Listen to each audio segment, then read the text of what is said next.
Hello there. Okay, I'm going to make the different variations of the numbered discs. I also had an idea which might work. I'm going to do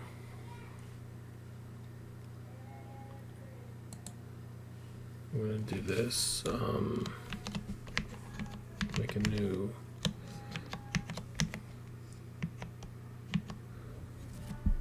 parameter, and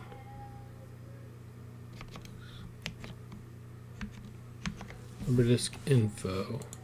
It's going to be no units.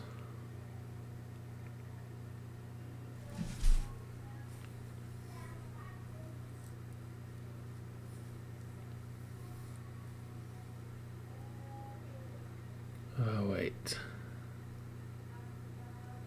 Can I do that?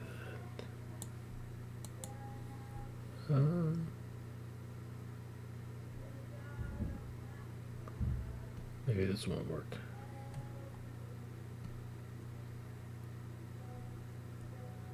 Hold on. Cancel that. Basically, my idea is that if I'm not using the actual value,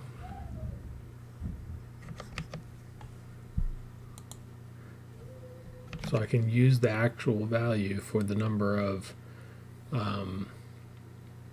magnets.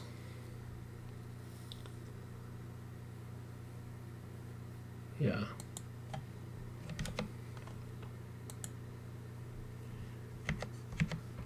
$16, $18.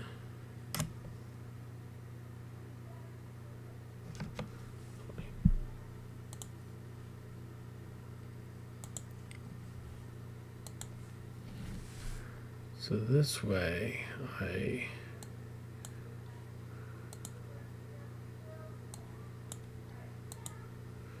should be able to use this then for the magnet count.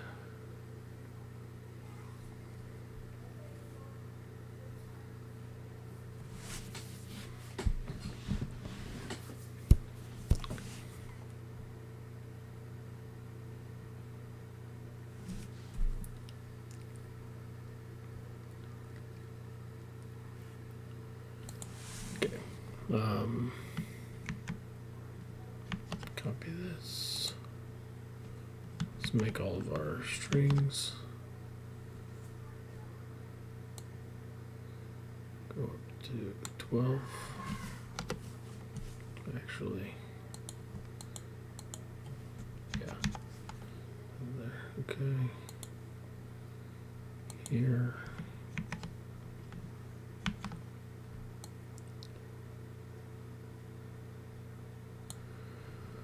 Go up to 10, but we double it.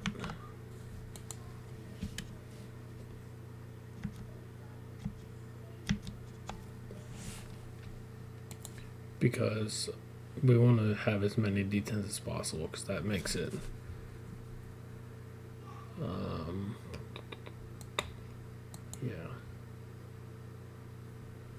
yeah, so like here, I don't want this at the end. I want the extra space at the beginning. And then we want to copy that, put it there.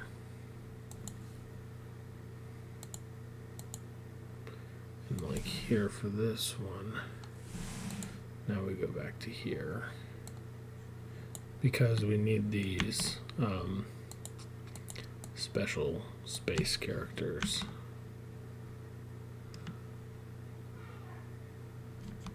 We'll do that twice. Again, because we want to actually, for the D8, anything where they're all single digit, I might not need the extra space characters. I think I won't. Well, then they'll center a line, which This is what I want. So we'll do this real quick. Should be doing this with keyboard. Nope.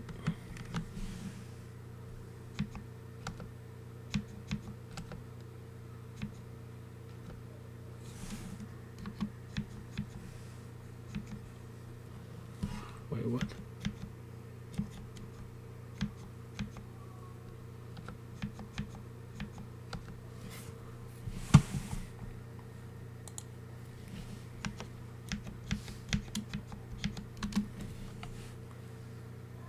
Okay. I think that's fine. Then we take 1 through 6. We want 6, 12, 18.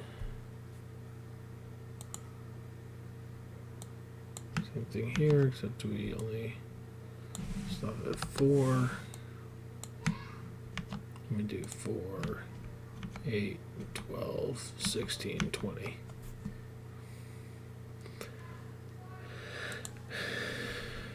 Okay.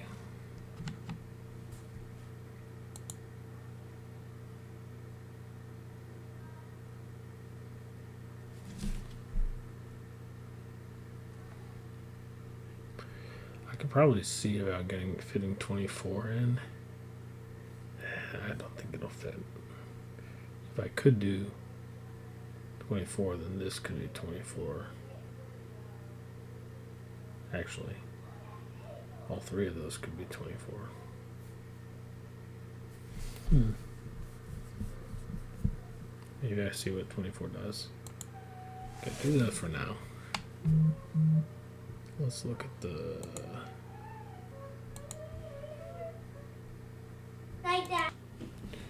Okay, I want to add a section analysis on here, and then we'll do minus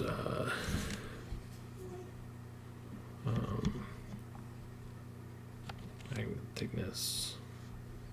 Sure, whatever, that's fine. Okay, now what I want to see is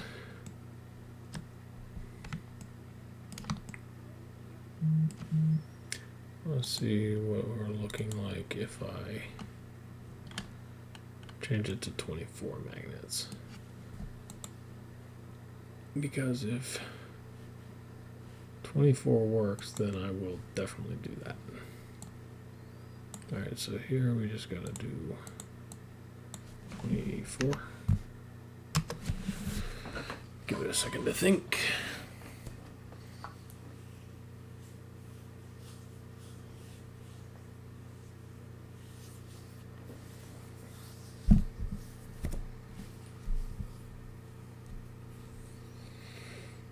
Might take it a second because we have a lot going on.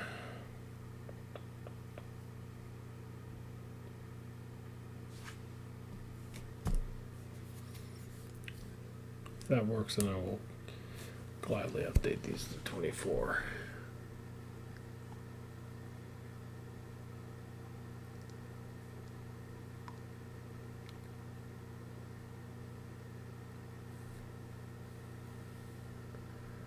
Are you gonna work?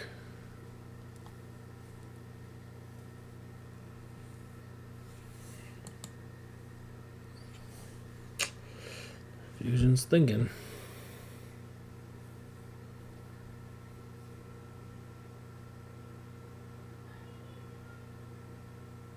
I mean, that looks like it worked. Hold up. I'm going to temporarily change. So this would be 24. This would be... the heck?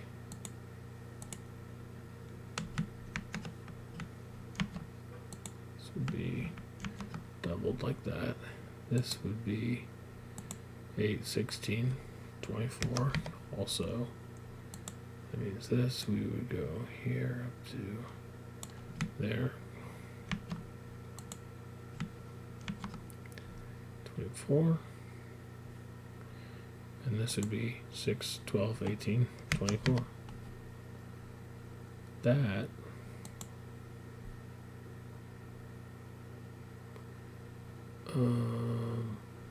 okay. This might pose a problem for the numbers. You know, they have, let's look at the case top. I mean, it might work. It could work.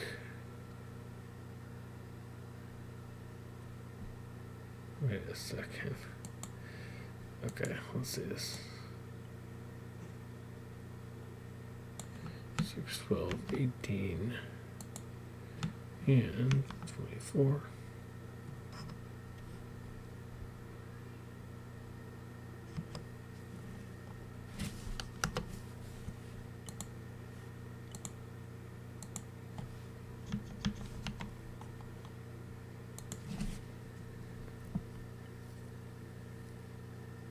I mean, I could also change this to 24.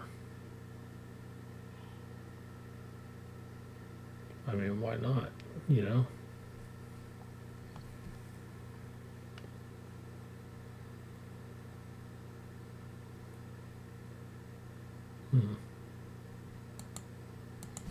Let's do that for now. Is 24 just our magic number? Maybe so.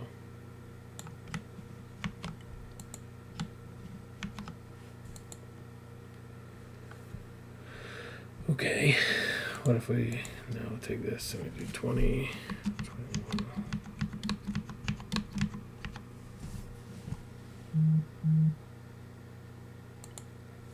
We got that. And then what happens if we hit OK? It's going to take a second for the text parameter to update. Give it a moment to think.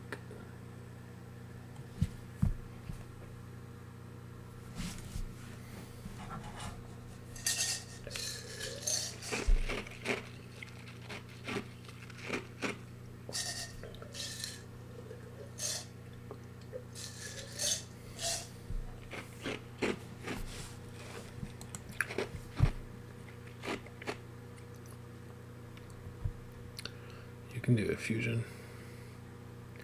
You got this.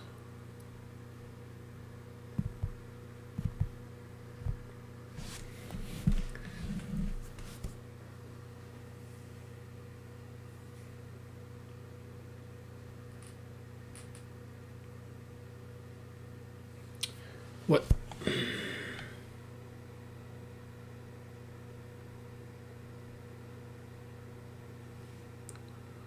Okay.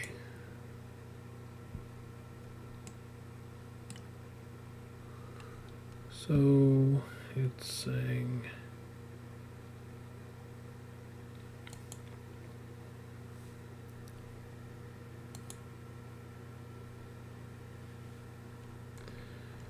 I can't make these transfers, which is way back there, which, you know, fine. Don't then.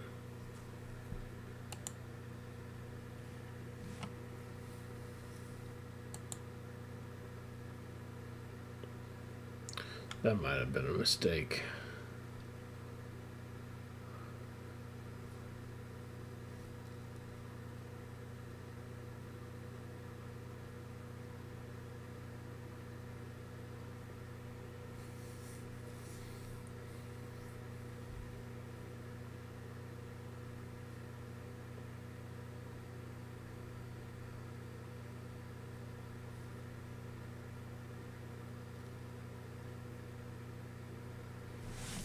Oh.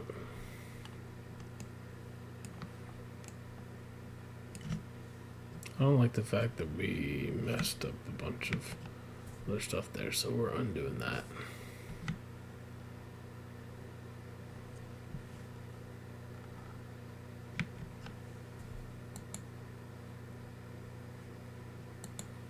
back at our parameters.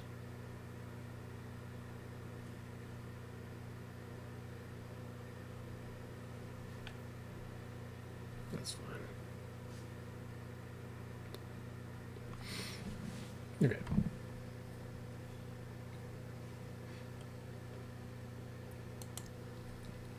So we're not going to do 24, I guess. We'll just do 20 and then round down. That's fine. I actually kind of like that. That'll make the discs feel slightly different, which I think is fine. Yeah. Okay. Okay. So these are going to be the turn down or spin down style discs. I'm also going to have to make an entire another set where they are balanced, which will be a thing. Which will in fact be a thing that I will do in the future. That is a future me problem. For now, let's do this.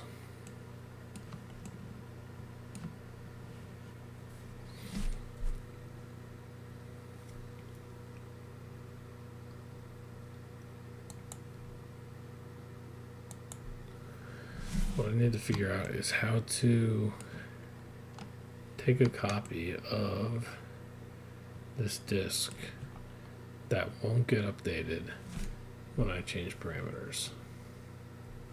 And I think, I was looking up, I think the way to do it is creating a base feature.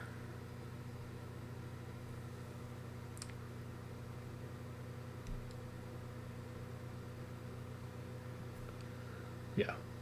So I think I want to create a base feature right here. So I'm making a base feature right now. So I do a move copy and I find what? Where are my bodies? What the heck? Hold on.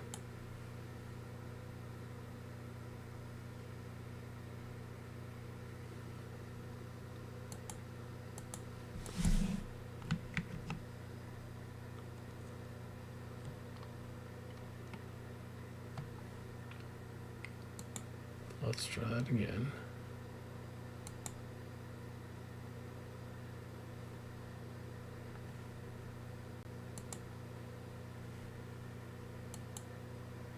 Yeah. Bodies. Why can't I select this body? Why can't I do it? What do you mean?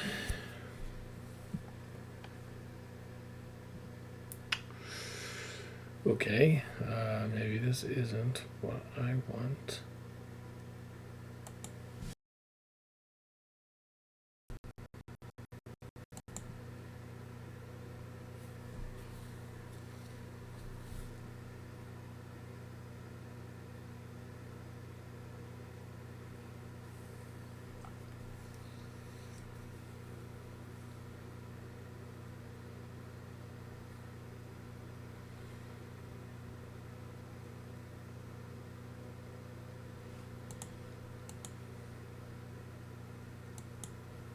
What if I do something?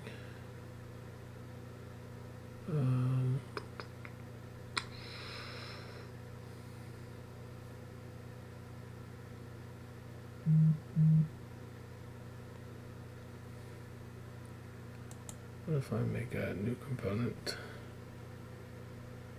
from a body, from a disk?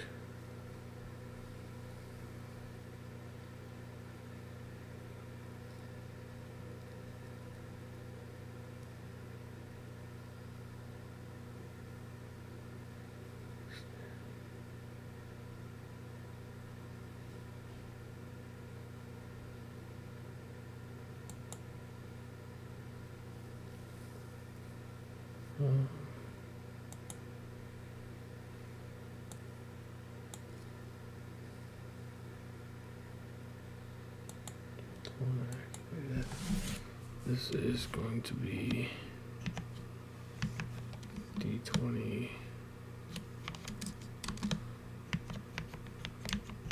spin down.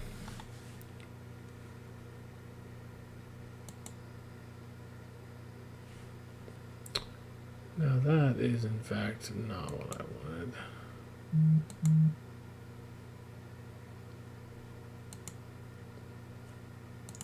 I do want to see something though.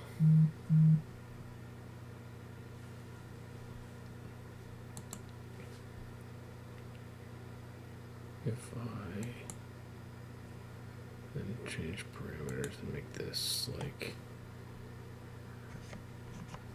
18, does that?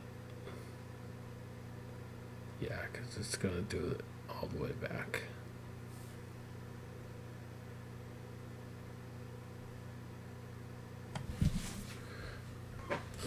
So I think I'm just going to have to do it via exports, which is a little annoying.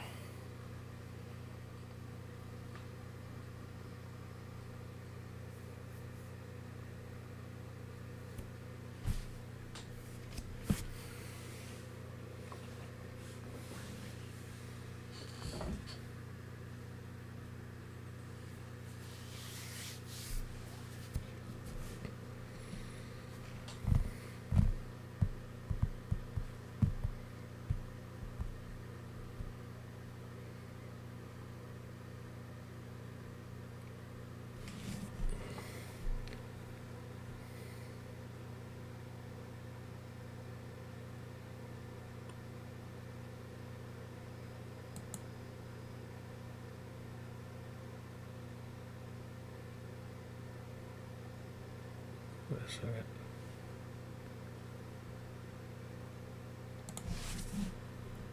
Yeah.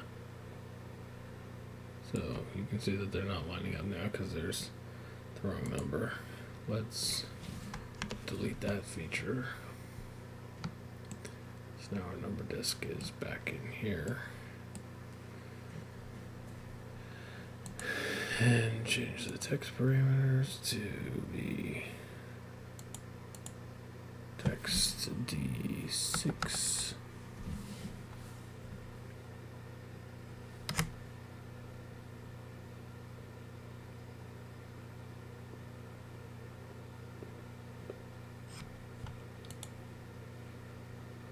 And we hit OK. And this is going to take a second to process. But once that does, then we'll export it, and then we'll do the same for the other dice.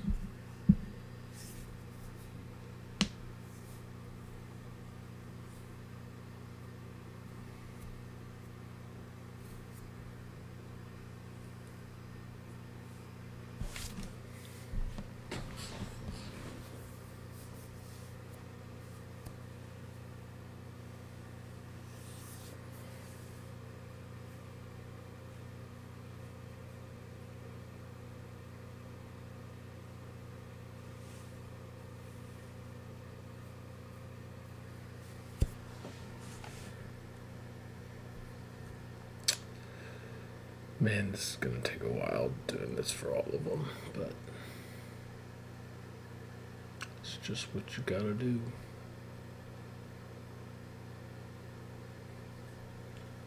Actually, I really should just roll back to right after the disk is finished. So that way, every time it reprocesses, it only has to reprocess to that point. That would probably speed it up a lot, actually. I'll probably do that.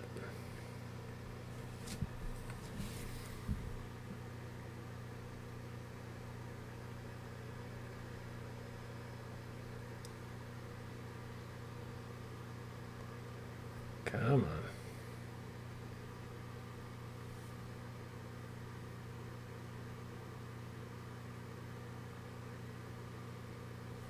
Yeah, because right now it's processing all of this stuff that does not matter at all for this style. Now, I will say that that worked beautifully.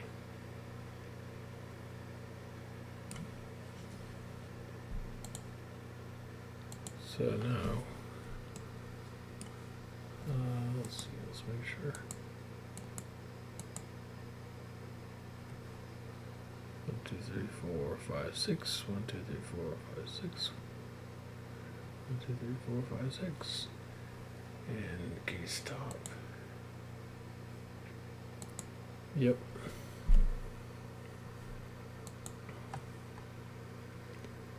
Where does this happen? That's all the way back there. I actually want like. Where's that edge happen? Right there. What's this chamfer?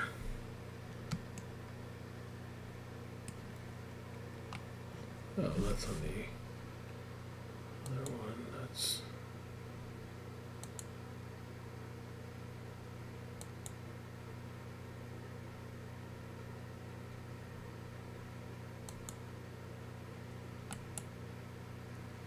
So if I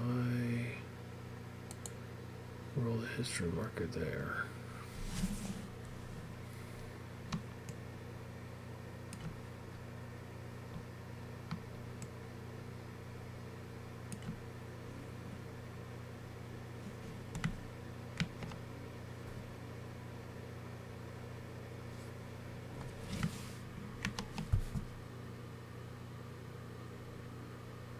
Oh, the position is all that changes. That's right, because it gets shifted down. Yeah, so basically, that's all I need.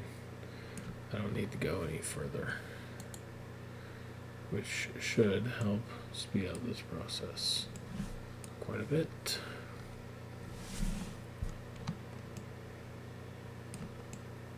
Now I can export this.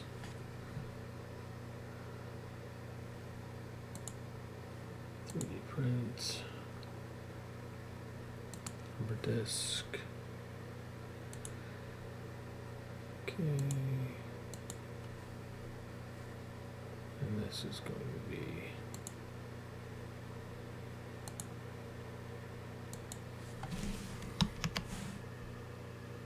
D6.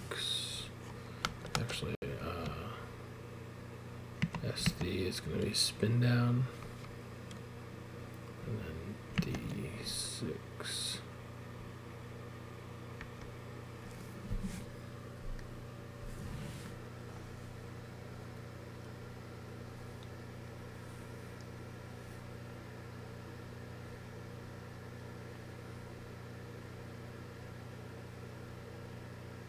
Yeah, I'll rename these later. But that's fine for now.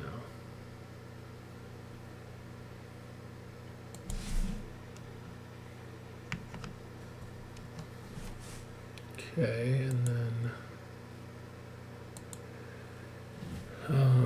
okay, so now I want to make,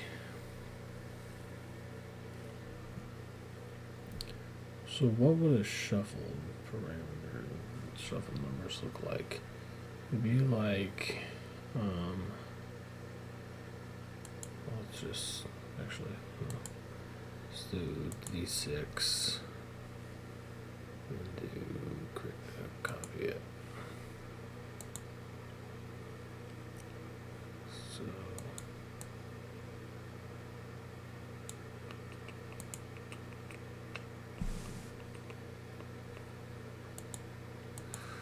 this is like D6 SD or spin down, WN, spin down.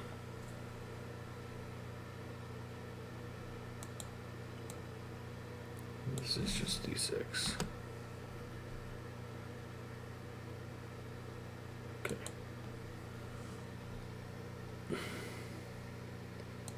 So this would look like, let's get back to here. That's not what I wanted, but okay. Okay, here. Okay, so basically go halfway and that should be the opposite number. So it'd be like 6 and 1 would be opposite.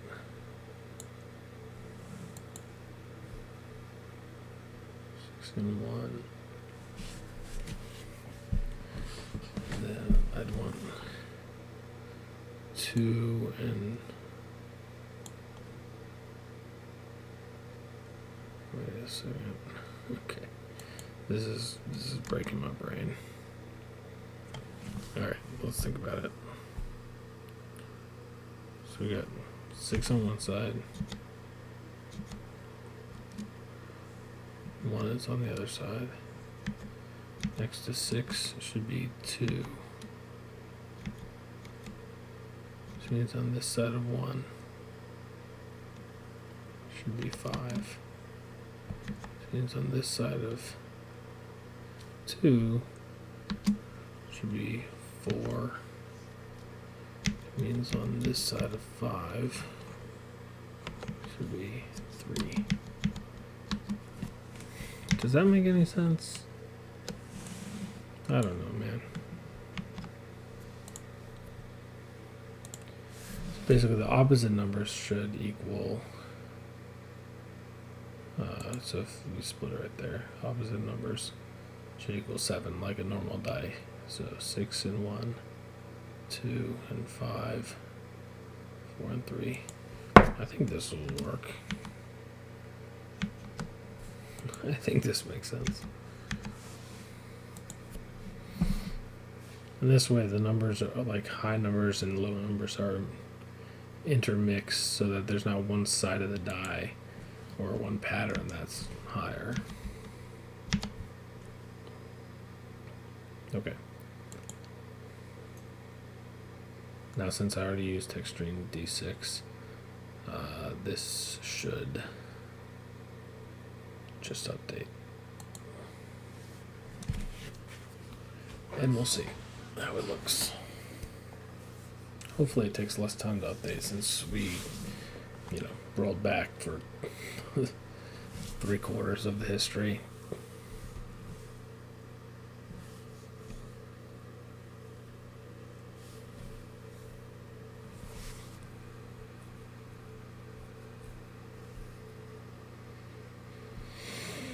Okay.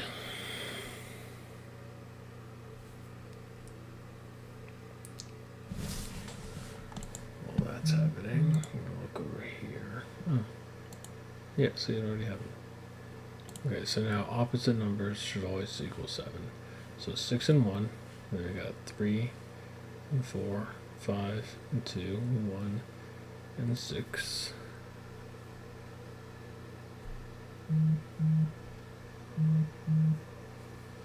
4 and 3, 2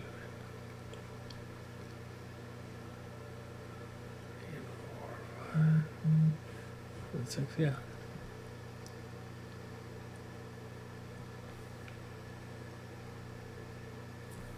Yeah, I think this is a good method. This way, if you spin it, then you've got a high number. You're alternating highs and lows.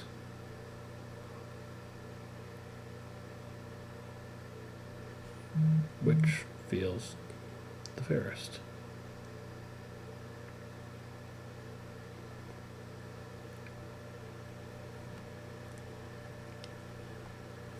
Okay, I think that's good. Save that. And we will. Let me make sure that my channels still line up. Yeah. Yep, yeah, it'll still line up.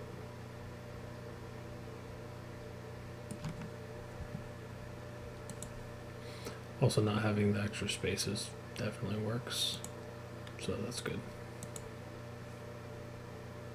Okay. Okay.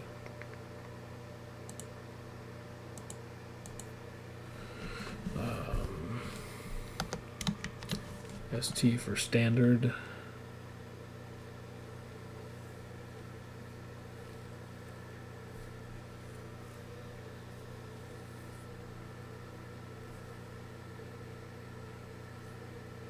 The reason I'm naming them in this order is because I want them grouped by their type, not by the die number.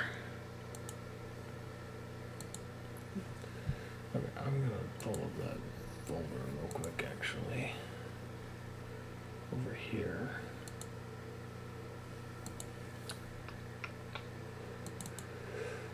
Because I want to make sure it all looks fine.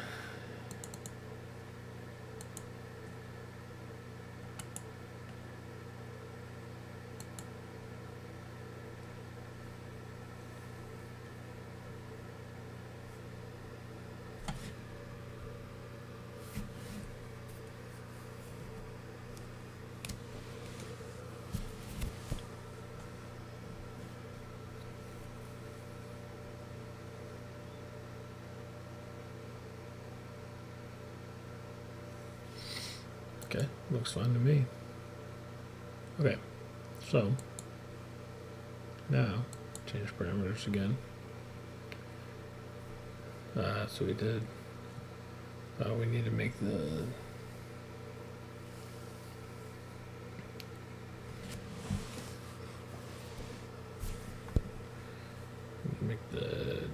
this is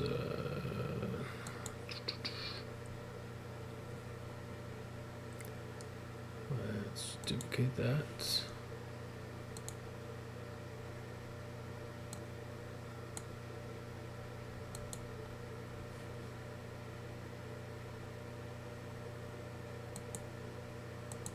Oh, that's nice. Okay, cool.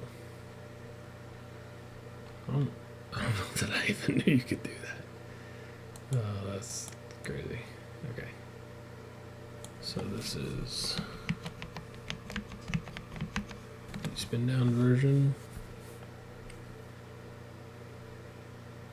So on the normal version,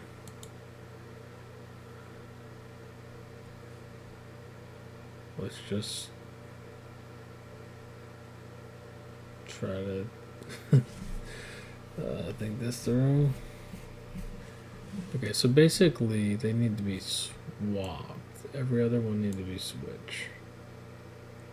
No.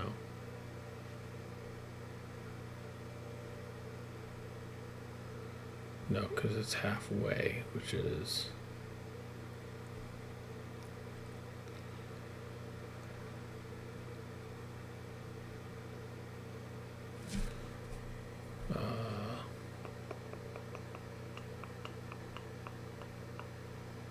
hold on.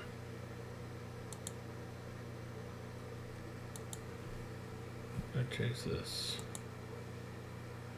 back to D20.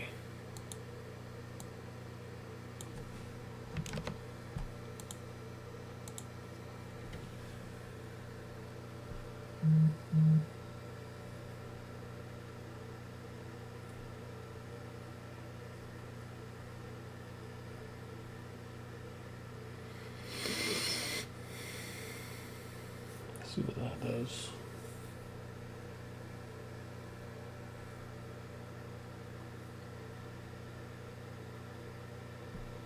Again, hopefully it takes less processing since there's less going on.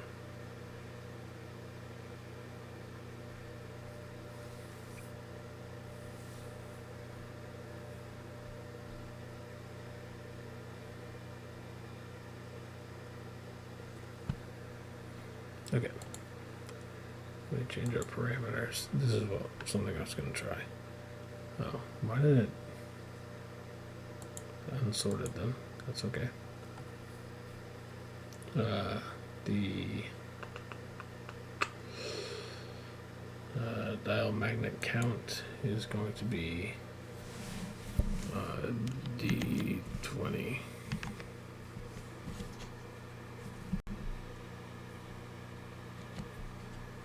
Because that parameter's actual value is 20. That's why I updated those. I don't know that there's a benefit to doing that versus hard coding it, but maybe it just makes it feel better or something. I don't know, man. Okay, let's look at this now. Definitely looking fine. Okay, so now if we look at it, see right now, okay, 20 and 10 are opposites, so 1 needs to go to 10. Okay, so look at here. Sort this again. Our D20. Okay, so in place of 10 should be 1. Now in this case, I need to make sure that I get the jank spaces too. I'm gonna cut that. I'm gonna paste it there. 1. Okay. Now next to 20 should go 2. So take that.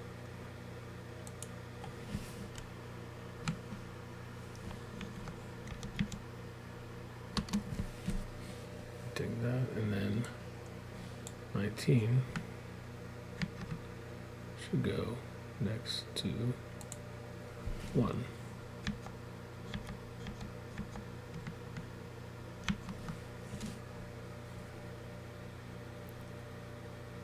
Okay. 18 should go next to, should it? Yeah.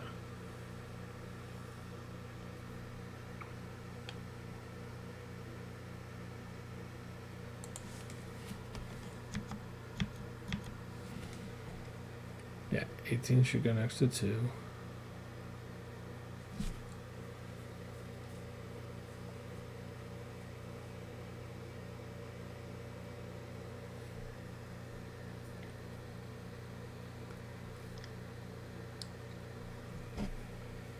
And then 18 and 3.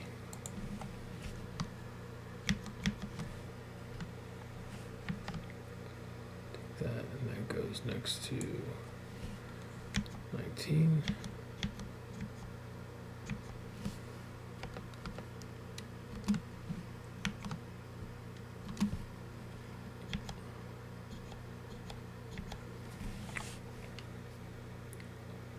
Okay, and then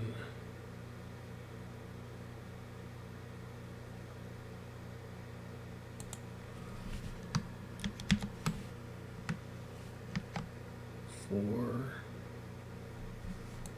should go next to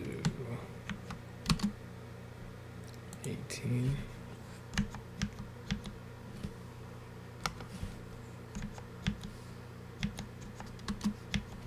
Which means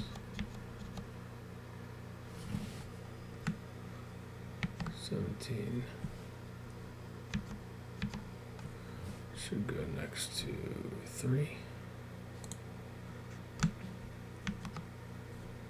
It's convoluted and it's hurting my brain, but I'm trying. Okay, then 16 and 5.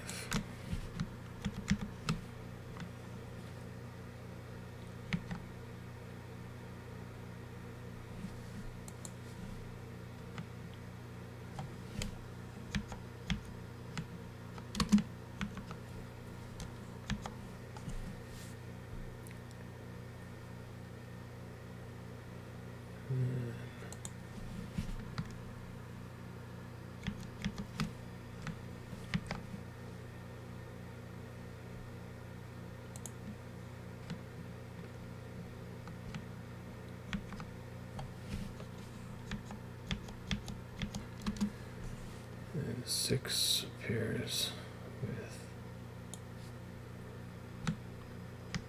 15, right? Yeah.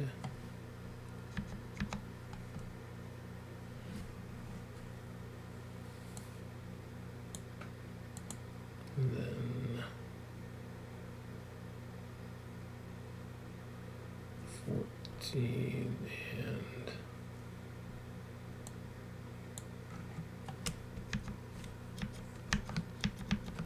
7. 7 goes next to 15 there. And then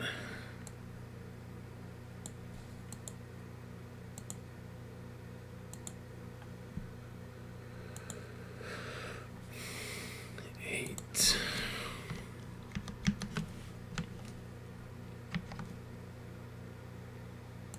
Goes there. Which pairs with 13. Goes right there.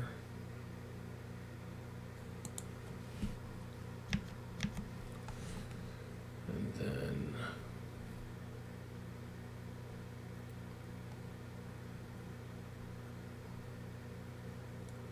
12 goes with 9.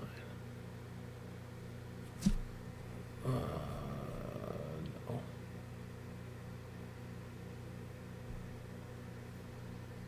Wait, hold on.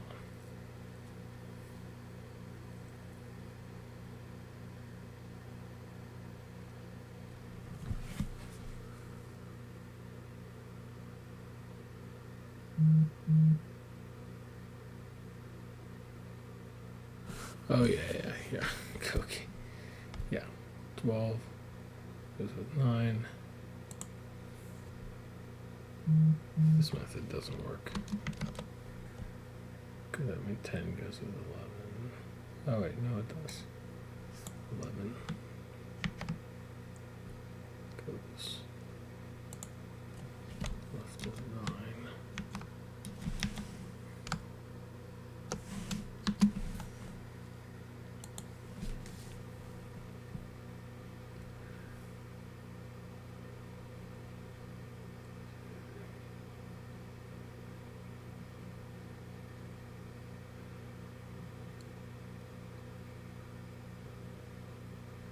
I think this is right. Oh man, is that convoluted. Let's just hit OK and hope it's good.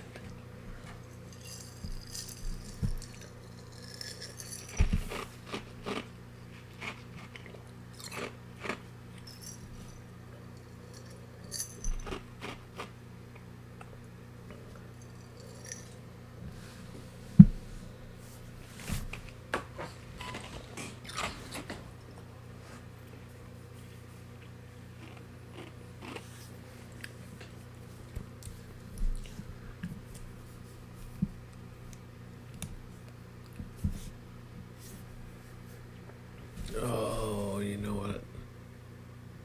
I forgot to add the inlays. Okay.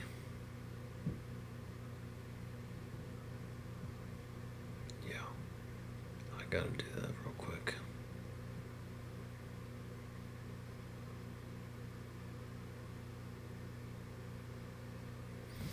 Alright, let's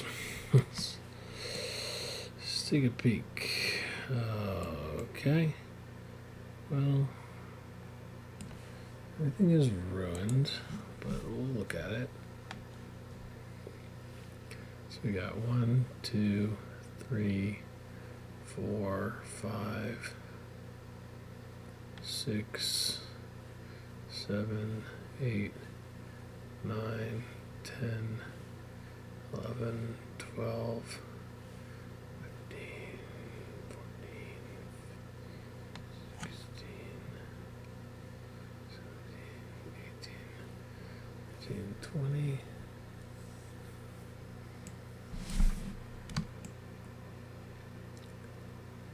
But I have a feeling that my spaces are messed up.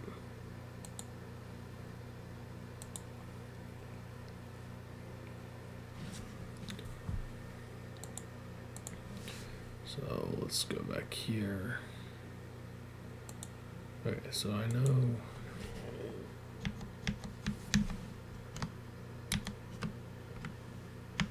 that's the special space.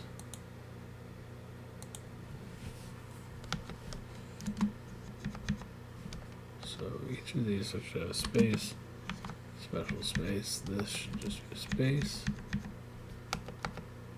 space, and special space.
Okay, I think that should be correct now.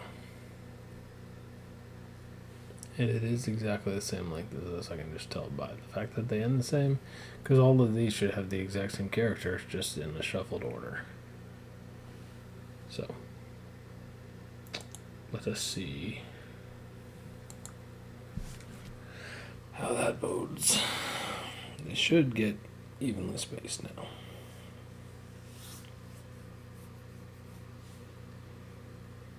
Which, I mean, they'll look wonky because of the single digits aren't centered, but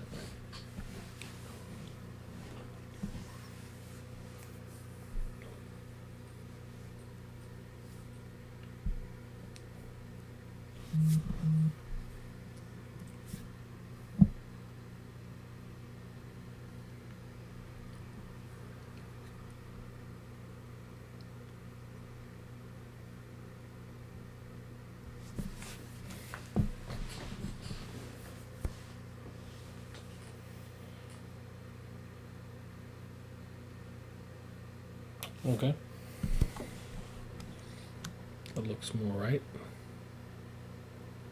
Yeah, so all of the single digits are right aligned, but all of the double digits are centered, which appears to be what has happened.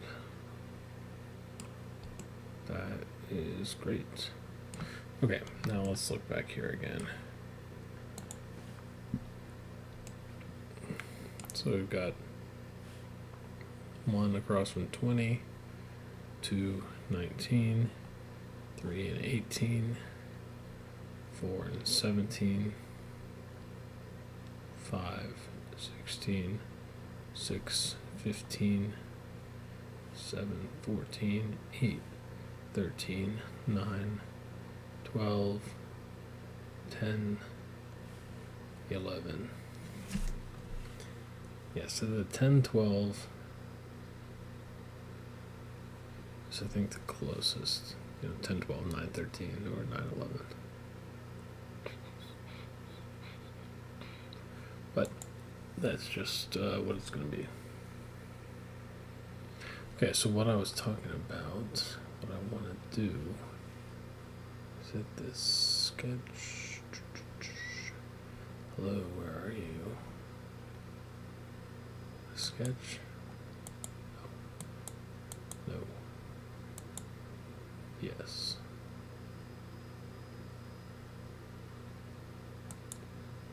Oh, that's right.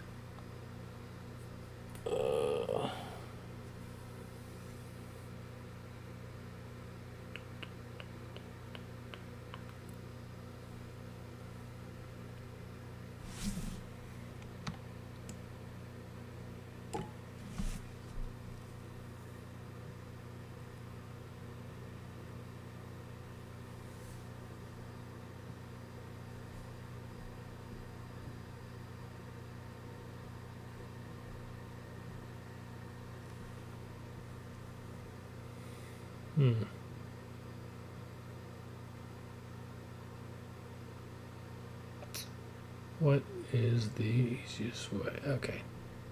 I got it. Okay. Yeah.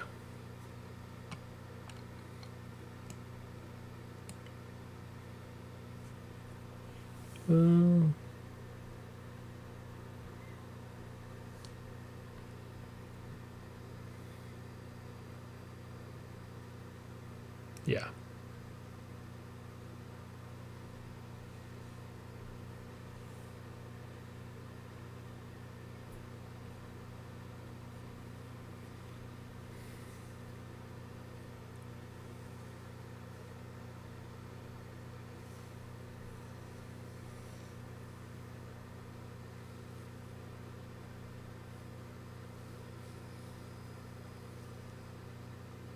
Okay, here's the idea.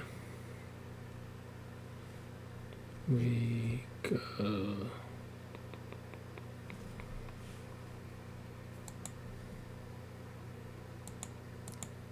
offset plane.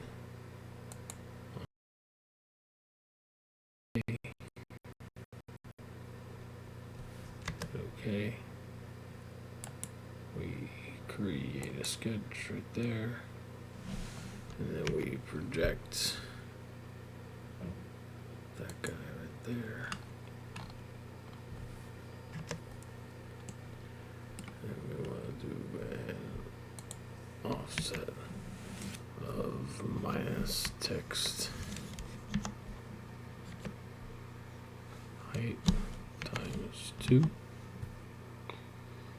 times 1.5. Yeah. Okay, so we got this ring now. Okay. Finish that sketch. This we do an extrude of the distance to an object. Just kidding, not an hold on. This distance, which is going to be minus text depth.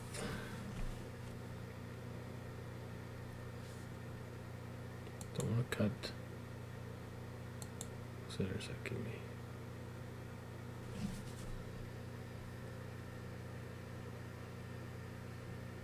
No.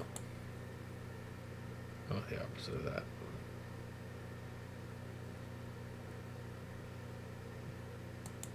Okay. As a new body,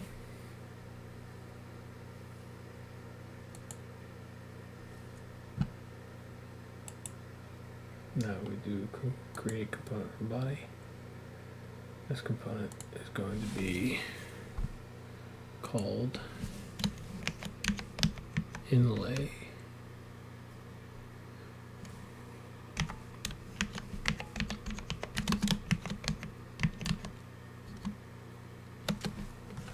Over disk inlay. And what we're going to do is we're going to take that guy right there, which, wait a second. Yeah, it looks fine. Take this and do a combine tool body over disk, cut,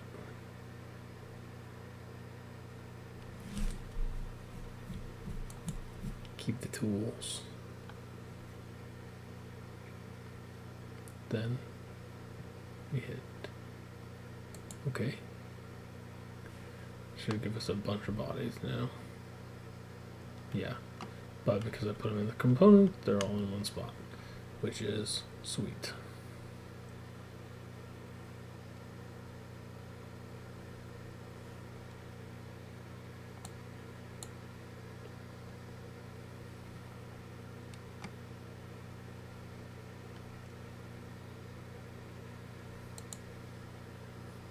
Wait a second.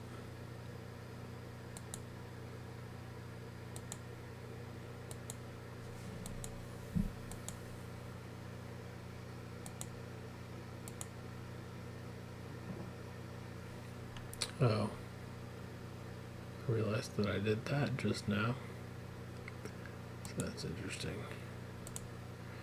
Anyways, so now we can export just this as the numbers. So like if we turn off this,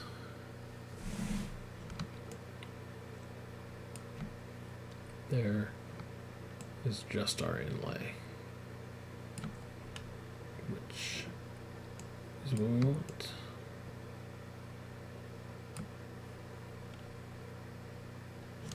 Looks good to me.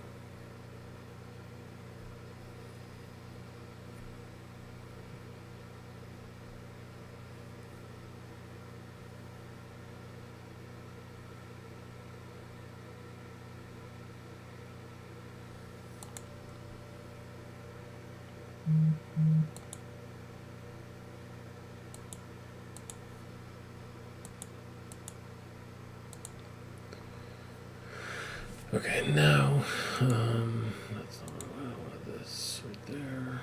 Turn on this.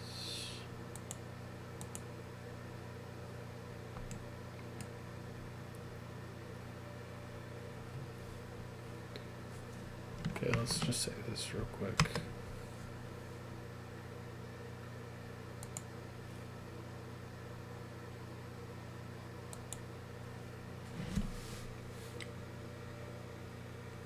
Yeah, so the problem is that with the D20, I retyped this in and I typed a 0 instead of a capital O, which is how I get it without the slash. So hit OK. Now this should switch to a O without the slash like the 20, and hopefully it also updates the inlay.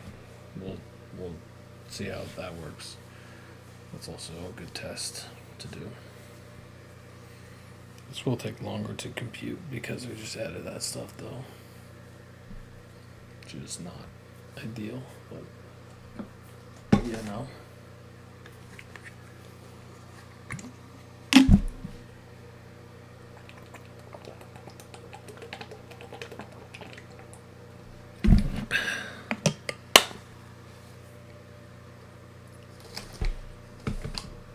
So the inlay I won't use at all, but I'm adding it for, you know, all the people that have multi-material printers, you know, like the bamboo printers with AMS.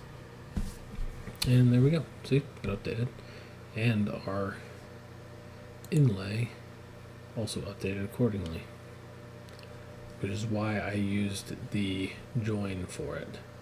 The combine, because it will just cut it out. Also, combines are pretty cheap in terms of processing. So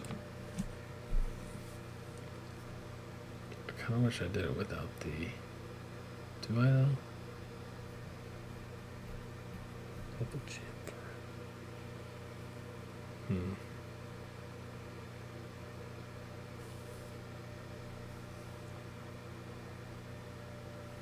Where's that chamfer again?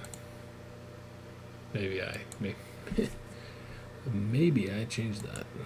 This is this chamfer right there.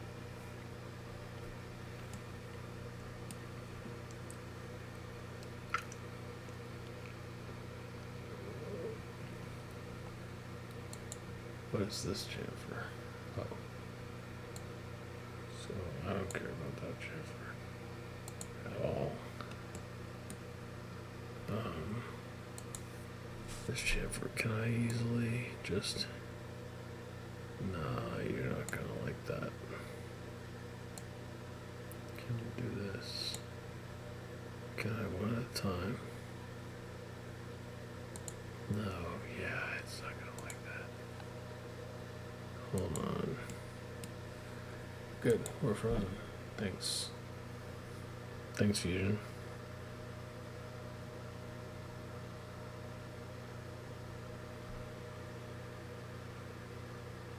Oh, I know why. It's because this sketch can't be moved. Yeah, that's right. Alright, let's redo this a little bit.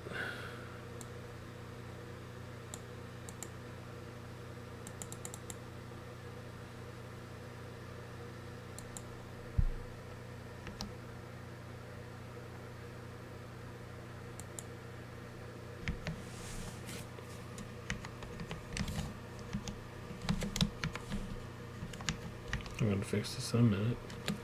Just trust me for now. Should not functionally change anything.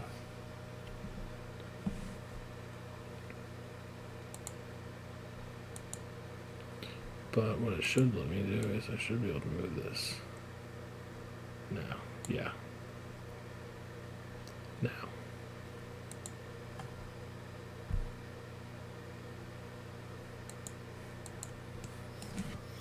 Let's let that think for just one moment.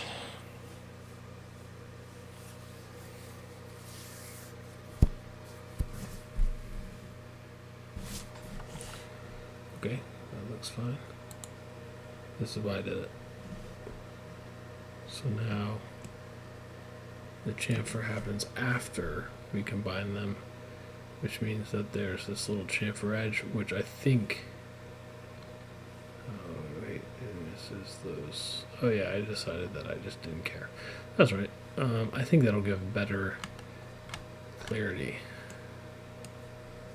on the edge of the text, which is why I'm doing that. But I do want to fix this now, because this sketch is based on absolutely nothing. Which means I'm going to delete that. Project this edge. Okay, and then we delete this.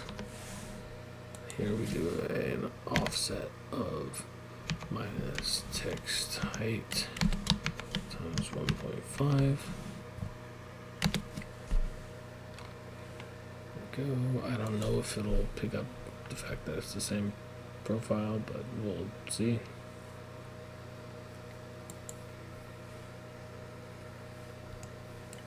Think, Fusion, think. You can do it.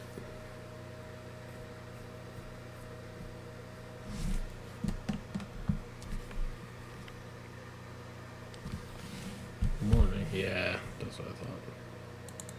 I couldn't figure out what profile I wanted. That, in fact, is the profile that I would like. Thank you.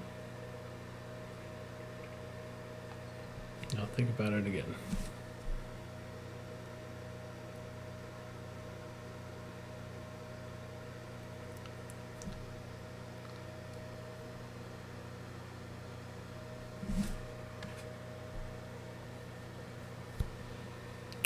Okay.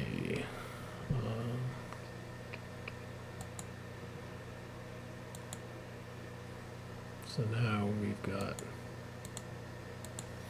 inlays that just have the straight edges. They don't have the little chamfer lip, which is what we want.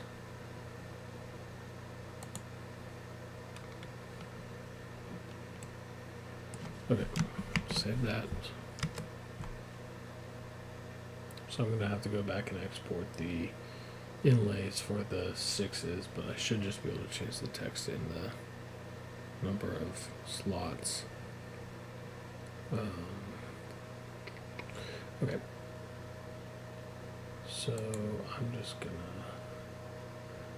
to 3D print, do 3D print of the number disk. Okay. Standard and D20. Save it. So now when you want to export a single model, a single body, use 3D print. It's better. But when you want to export like all of these together in position, you use export as a STL file, and we do this standard D20 inlay. We hit save. We hit export. So now, here I'll pull it up in 3D viewer.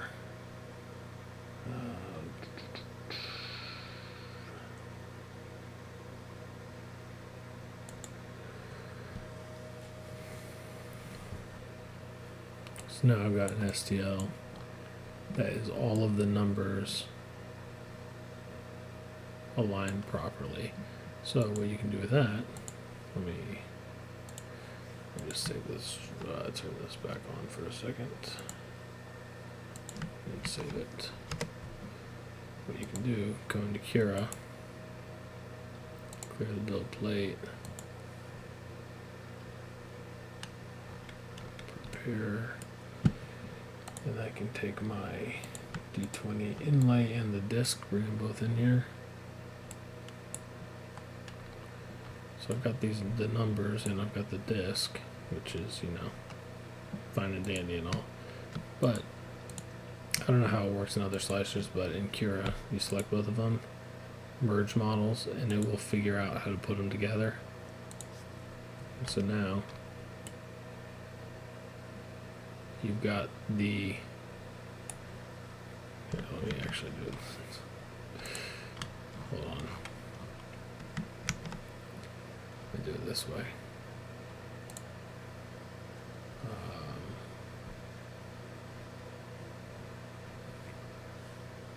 This is not here. Let me switch to my dual extruder printer. This is probably going to cause problems.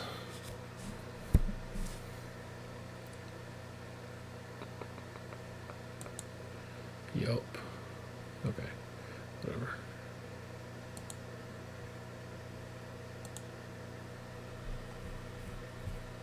Okay,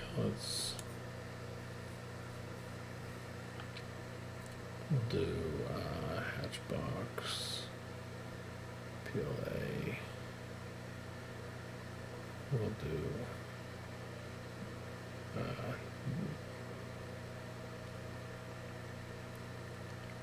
white. I want to keep my changes, please, because I'm not actually doing anything real.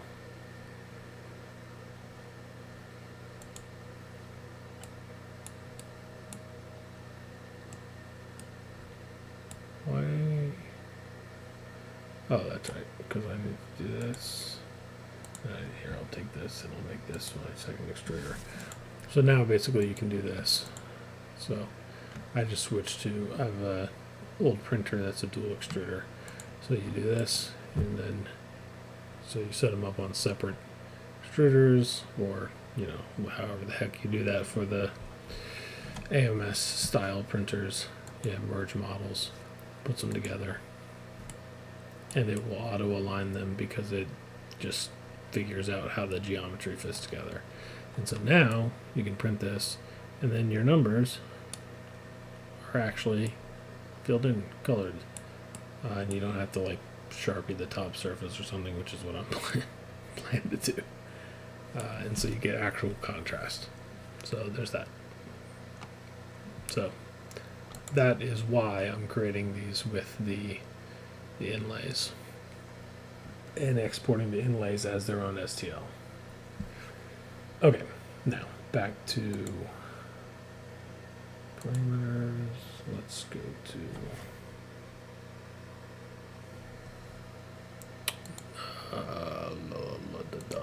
what am I doing? Okay, I want to do dial magnet count is the 6, which we'll think for a moment.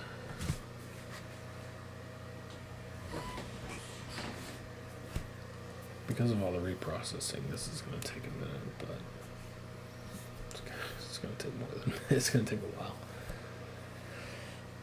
Because I've got 2 versions. Actually, I've got at least 2 versions of every disk, and I'm thinking about doing true versions of each disk where it only has the actual exact numbers on it. So like a D6 is actually just 1 through 6, and there's only 6 magnets, but I don't know.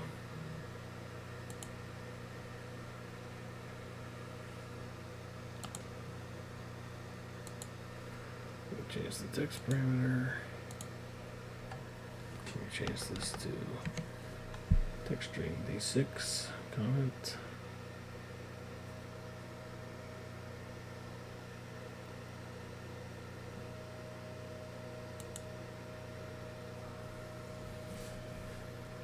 And we wait.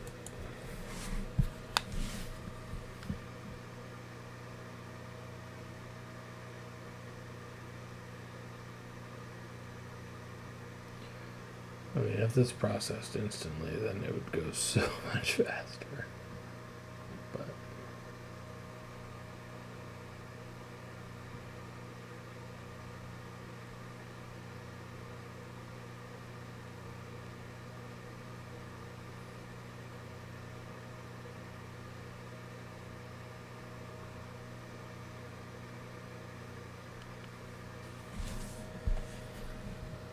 okay. I'll do that. And we can see our numbers line up properly, and I don't have to do any of that work again for the inlays. It just updated them. Again, this is why I used the combine to produce them, is because I don't have to worry about choosing the right faces or anything to extrude. It just works because it's just taking that ring that we made and chopping it apart using this disc. So I'm going to, because I don't trust anything, I'm going to re-export the number disk.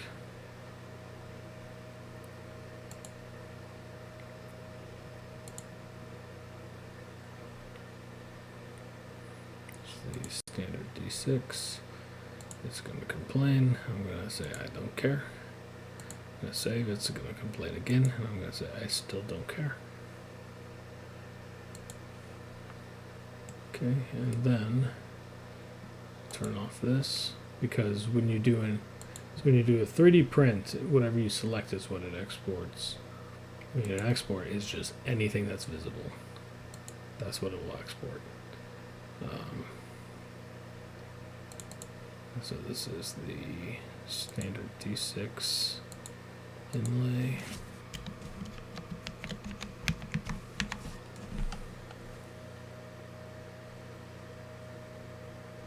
Yeah.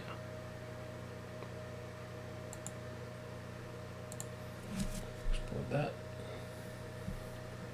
Take just a second. What's my parameter for that? Is, I'm just going to copy it.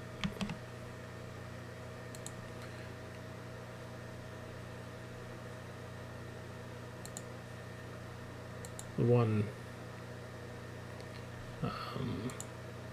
thing I don't love about this change text parameters or parametric text plugin is that there's no like autocomplete like Fusion normally has for parameter names, so you can get it wrong. It'll tell you if you got it wrong, but I'd rather not have to get it wrong and then figure it out and do it over again.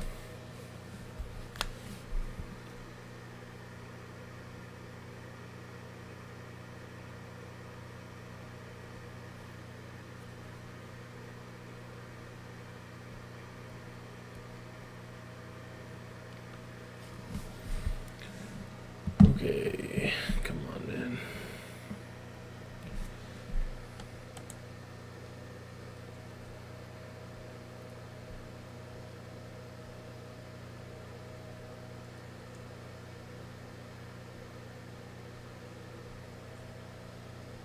Okay.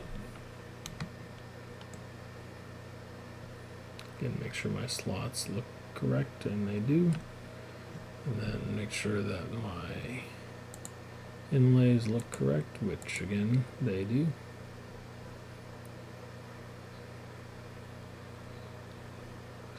Yep, looks good.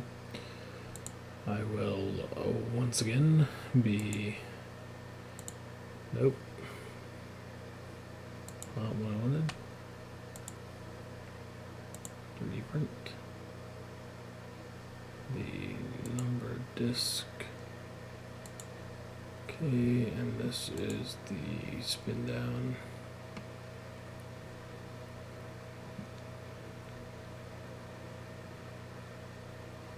I just realized that my naming is bad. This because SD is standard, ST also standard. This is going to be Turndown.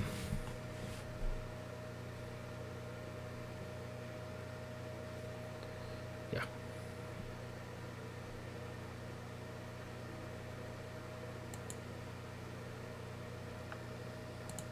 Okay, let's say that I will be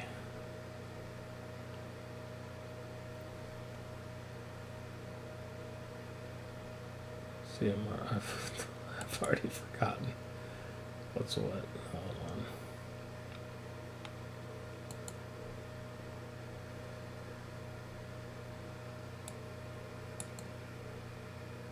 Yeah.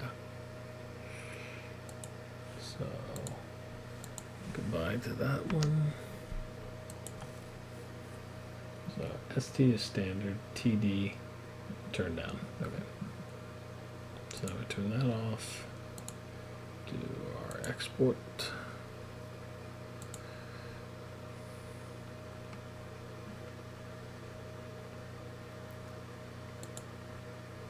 Turn down.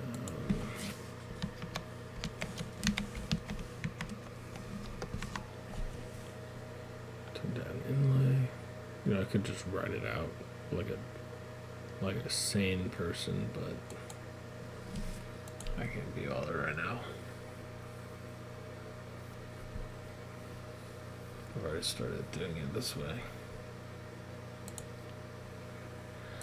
Okay, we did that. So that is our D6 done. D20 is, let's see.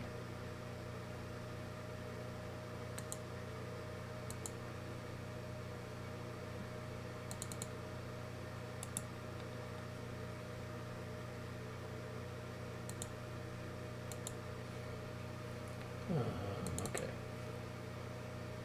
So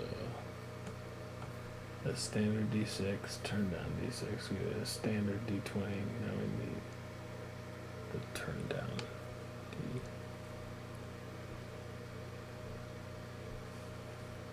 D20.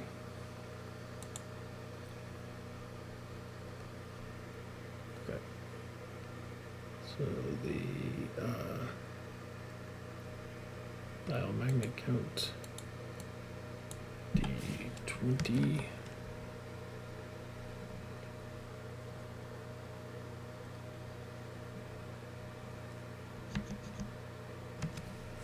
Or spin down. It literally doesn't matter. They're both 20.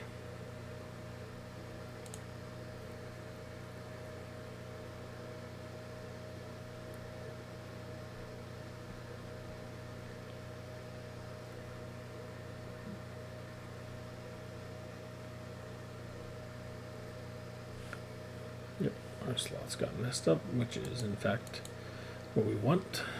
And then so now, and we need to copy this. Okay.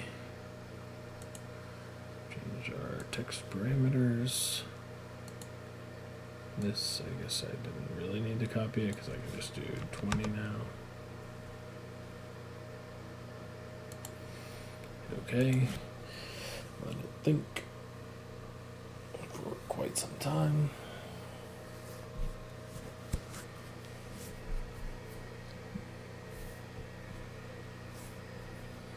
I feel like at least a third of the time I spend 3D modeling is just waiting for Fusion to think about stuff.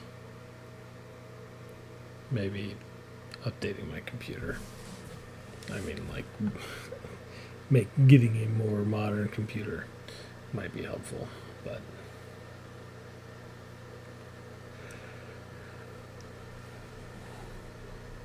who's got time or money for that?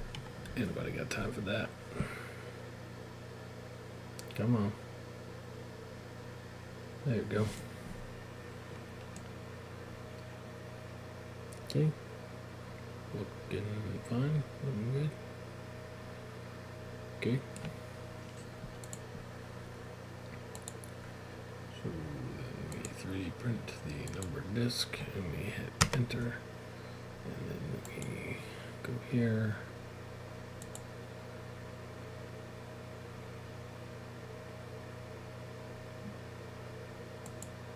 Okay. I'm confusing myself again. Turndown. This is a turndown.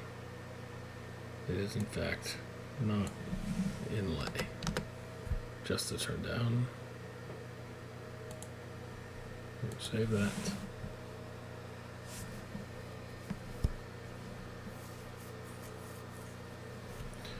Okay, and then we turn this off. Then we export. And we do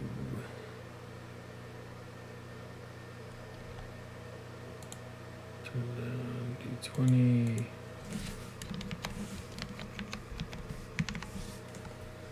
Inlay. At some point I'm probably going to actually document, write out rules for how I name stuff. So that I'll actually stick to it. But right now it's just kind of what feels right. Which, is fine. But it also gets real confusing. Okay. Did D20, D20 spin down, D6, D6 spin down. We're already at 20 slots, so we might as well do the D4, D10, and D100. Yeah. Text string D4.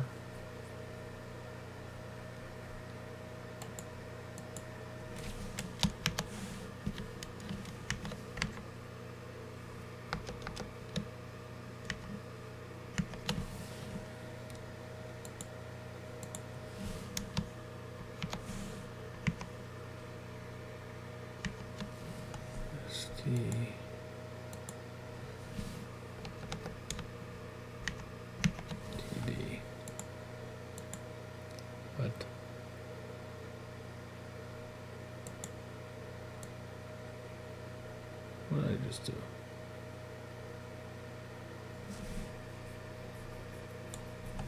This is TD. Oh, that's why. Okay.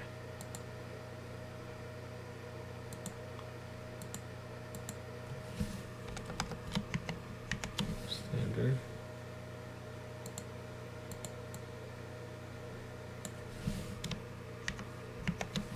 Turn down. Okay. Okay. This is D8. Turn down. And D10.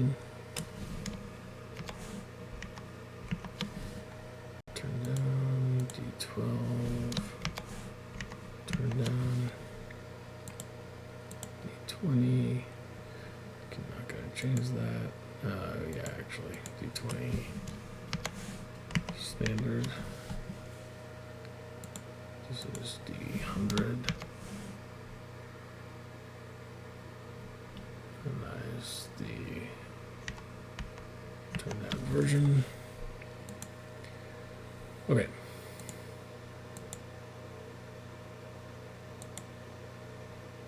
So real quick, let's duplicate this. This is the standard version, which standard version means that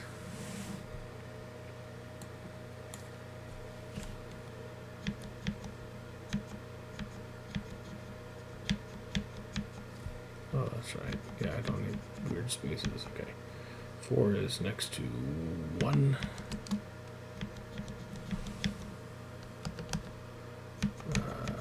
And Is that it? Yeah, 4 is next to 1. And then... Oh, no. Hold on. Yeah. No, 4 and 1 are opposite, that's right. 4. Hold on, I don't need to do this. So we got 4. 1 is opposite of 4, which means next to 4 is 2, which means next to 2 is 3.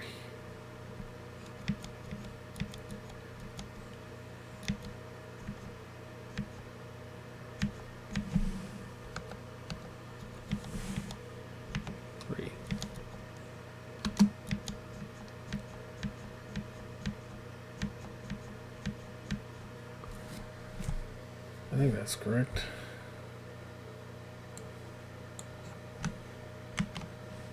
Okay, 4, 8, 12, 16, 20. Again, it's correct. It's the same length, so that should be goodish.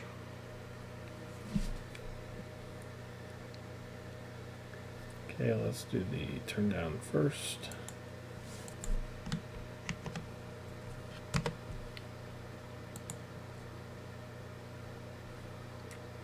Text parameters.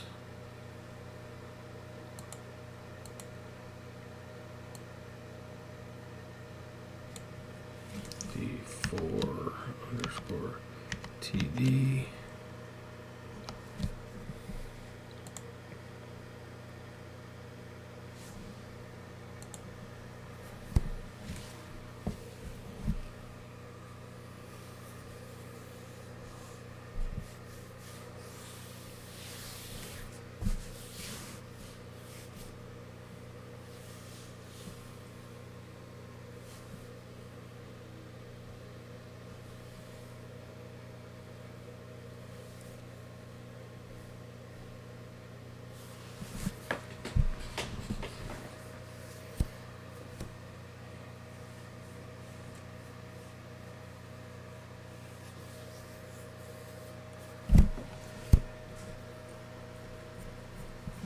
Go.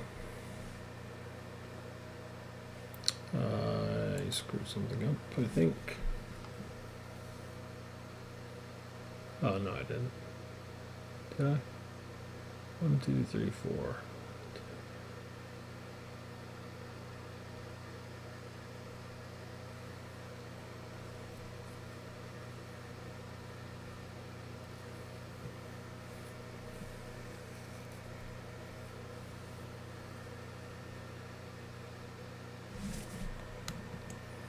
Okay, now are all the numbers lined up? It appears that they, in fact, are. Okay, and then let's make sure the inlays look proper, which they do. Because I never checked this before, but I probably should have. Should just make sure that the inlays actually like go all the way down. I don't know why they wouldn't. Yeah.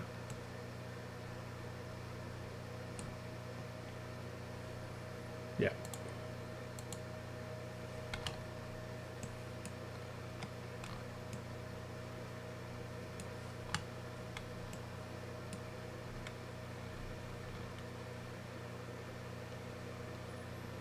Yep. Looks fine to me.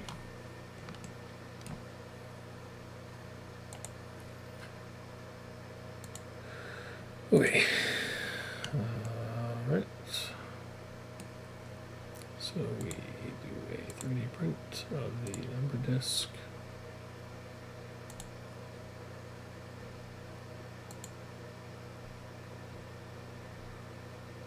And this is a turn down D4.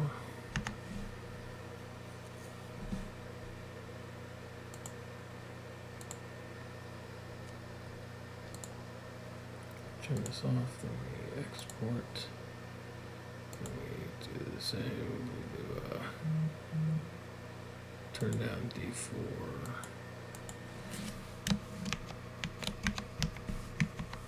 Inlay.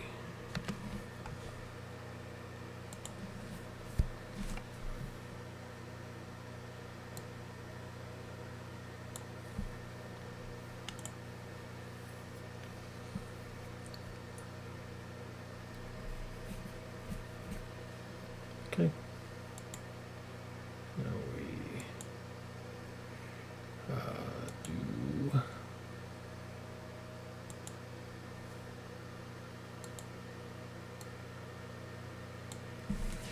the ST, the standard version.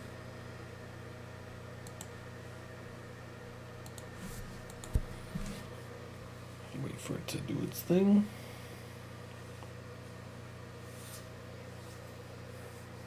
Man, this is going to have a bunch of files. So.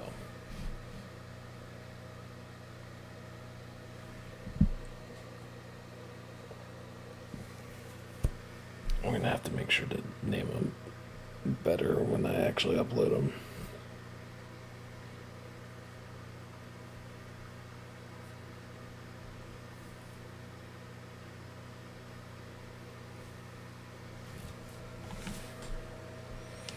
Okay, 4 is across from 1, then 2 is across from 3, and 1 is across from 4, and 3 is across from 2, and 4 is across from 1, 2, 3, 1, 4, 3, 2, 4, 1, 2, 3, 1, 4.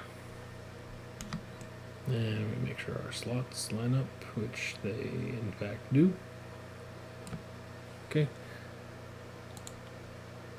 So go to here.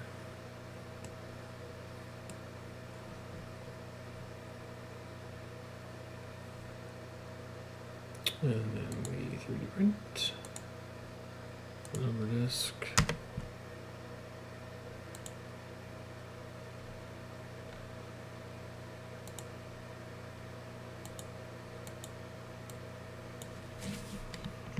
ST.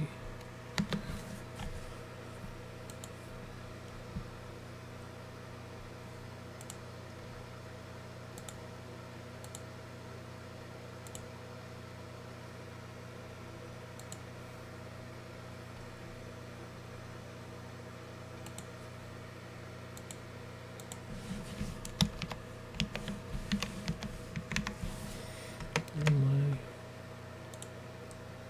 Export. Okay. Now we change parameters. Okay, we can change this to be TD now.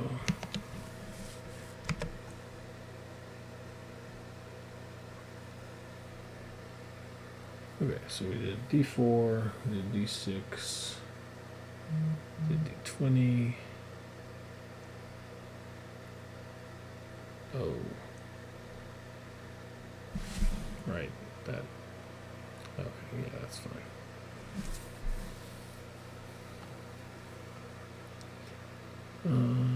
Okay. Yeah, that's fine. So now we can do D10 and D100 because those both have 20 slots. So let's just do D100 first. So we'll copy it. We got the Turndown. This is going to be standard.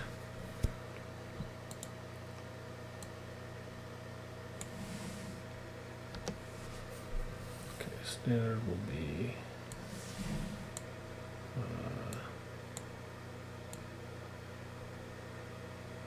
10 will go. What? This could work.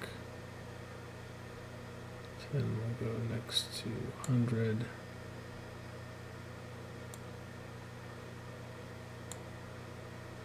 Which means 90 will go at the beginning.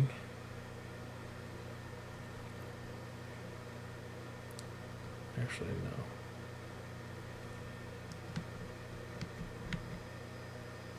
Ten doesn't go next to 100. 10 goes at in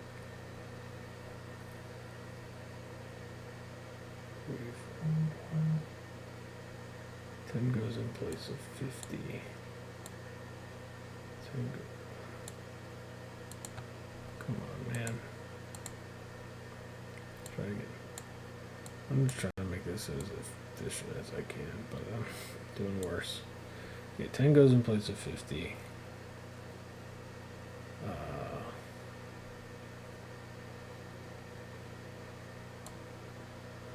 And 90 goes down here by. Oh man! Come on, man! Oh, 90 goes no.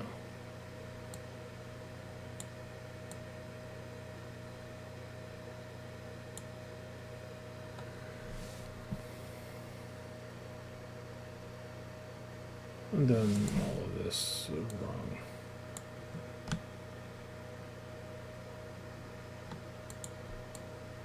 Okay, let's think about it this way. We've got 10. We've got 100 next to 10. Or no, left of 90 should be 20. Left of 10 should be 90. Left of 20 should be 80. Left of 90 should be then 30.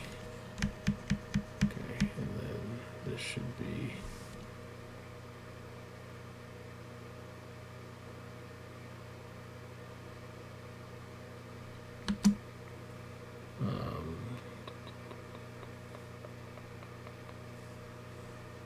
right? And this should be 70. And then this should be 60. And this should be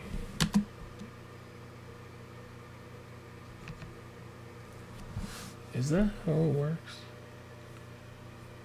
No. I think I'm doing this horribly wrong.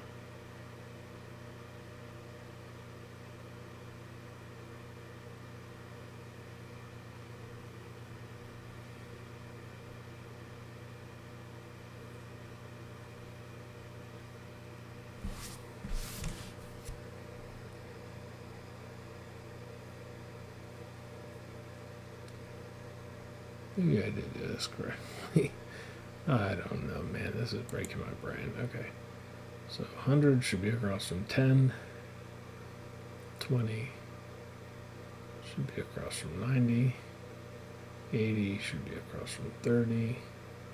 40 should be across from 70.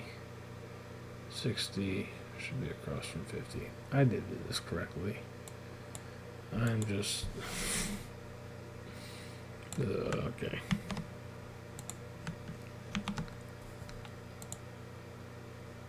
Yeah, okay. That's fine.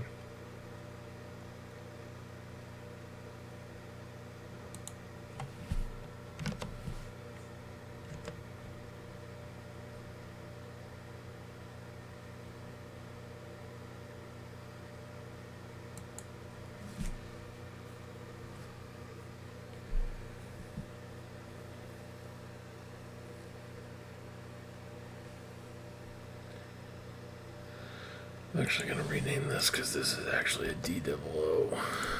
I also realized something. I'm going to have to fix all these.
here.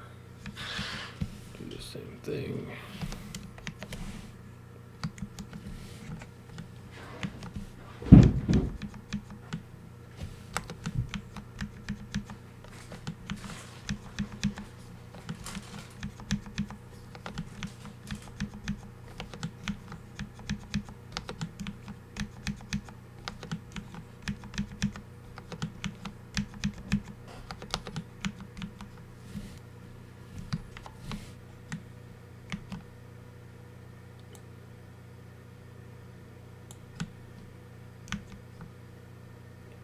Okay, all right, there's that now.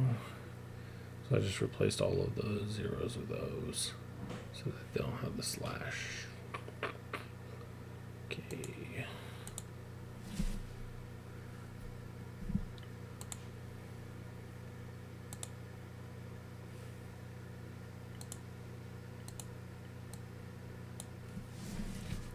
Do D00 standard. Okay, so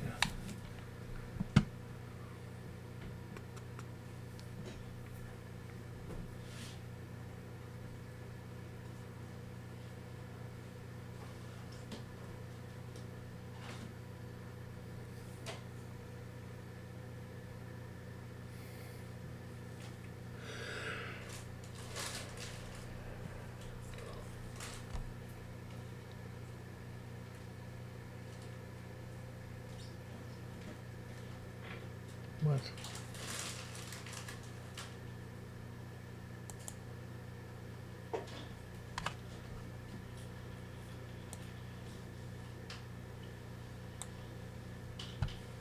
Let's try it again.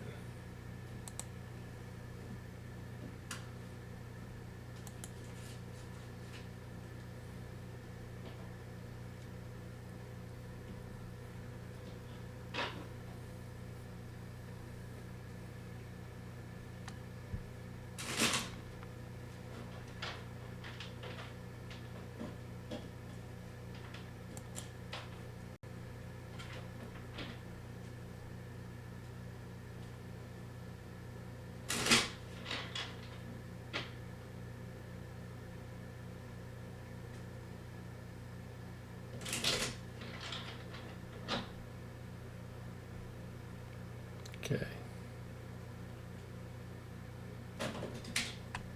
Oh, I bet it's that.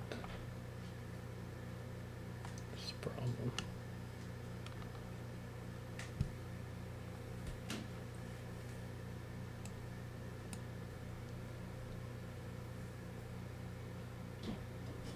Wait a second.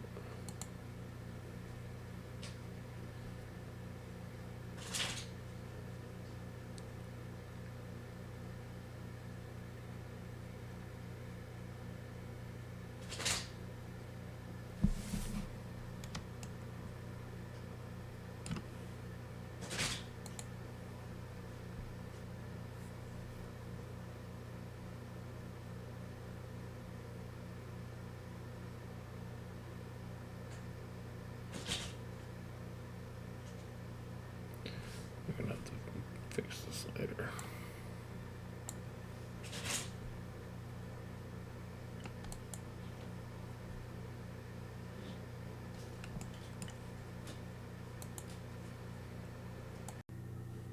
Okay, let's figure out why this chamfer is not happy. I have a suspicion that it's because of these edges right here. I think this just comes to a too narrow a point, so I might have to put some kind of gap between them or figure something out. I don't know exactly, but I bet that's it. But we can see. Let's go into the chamfer. Okay. Fusion already thinking hard. Are we shocked? No, we're not. Oh, look at that. Would you look at there?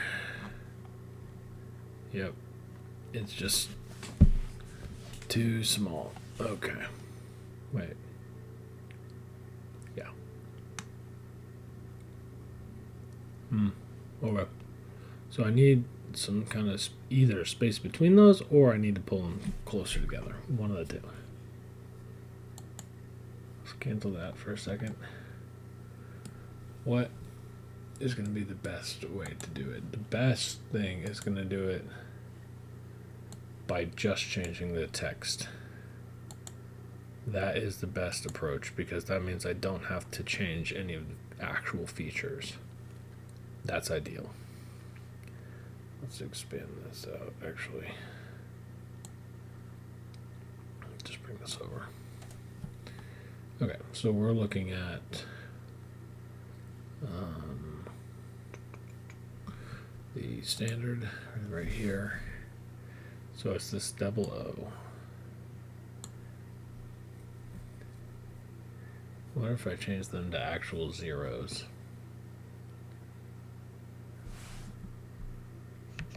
Because right now they're actually uppercase O's because the zeros have a slash. So let's just see what that does. This might cause us even more problems, but we'll see.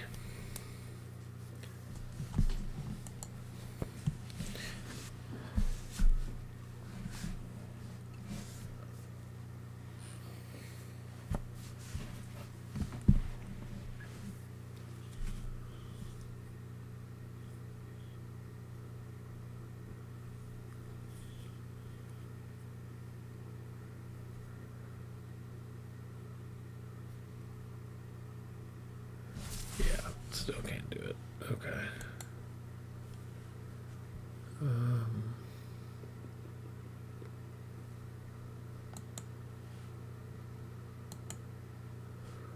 So what alternatives do I have? Change these back to. Oh wait, I'm changing the wrong one.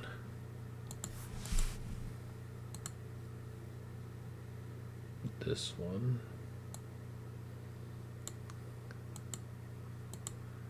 Change this back to O's.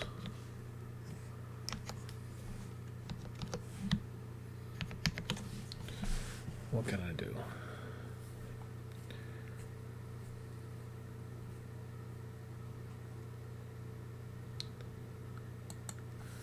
I mean, I can test if it's that by just doing something like this.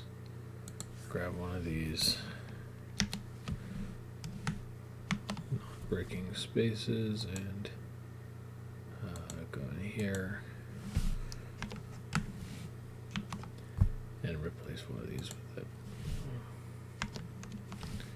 And I think that will actually, well, that'll tell us at least if there's anywhere else that's breaking it.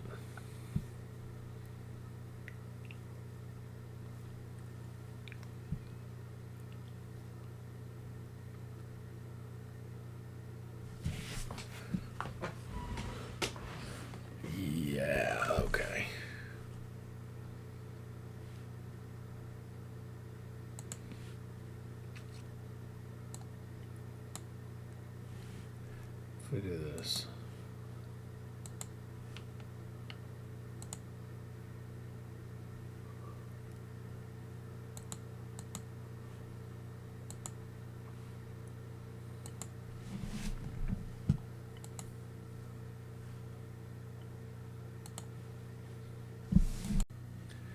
That didn't fix it, so what else can I try?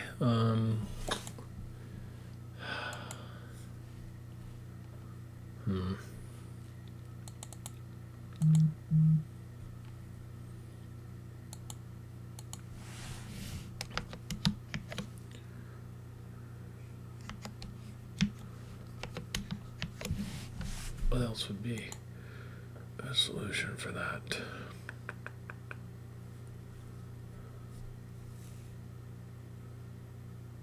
I mean, I can get rid of the chamfer.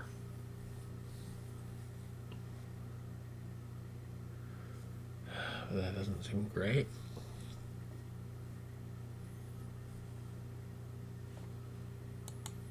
Maybe I do that.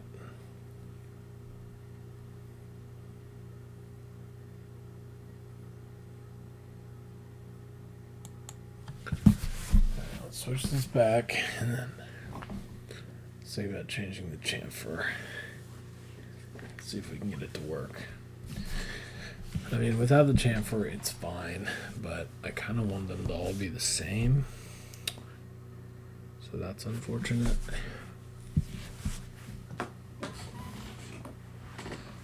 But I am okay with it if I have to do it this way. Okay, let's then roll the chamfer forward. I didn't mean to do both, but whatever. Yes, I know it's gonna complain. I'm aware. Please let me work.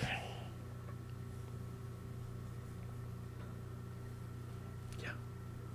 No kidding. Okay. Now we change this chamfer, and I'm just going to get rid of this top surface chamfer and make it its own separate chamfer so that we can edit that if we want to.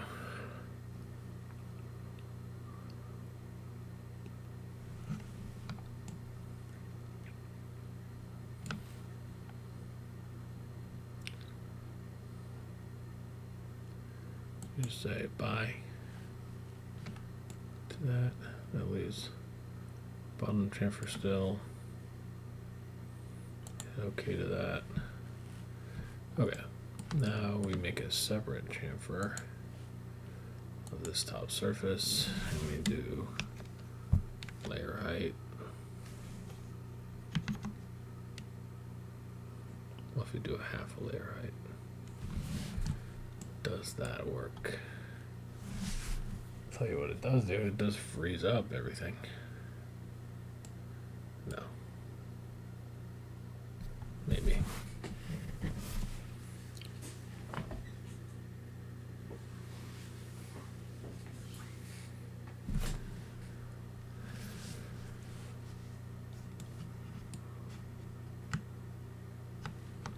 Yeah. Doesn't work at half height either. Yeah, because it's like here and probably like there. Any of these really thin places are gonna mess it up. So what is something else we could do?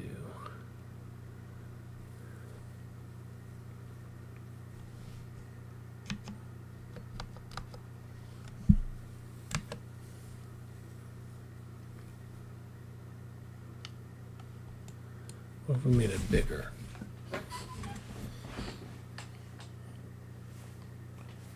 See if that works.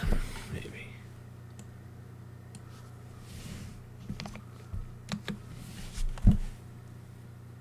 What's that gonna do?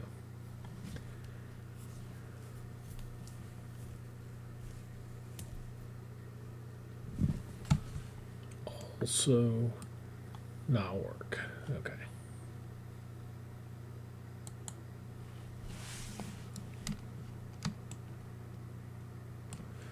Okay, let's do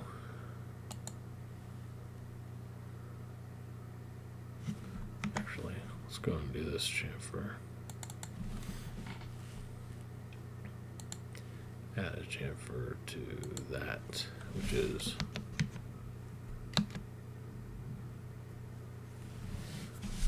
no, that's not what I want. Actually,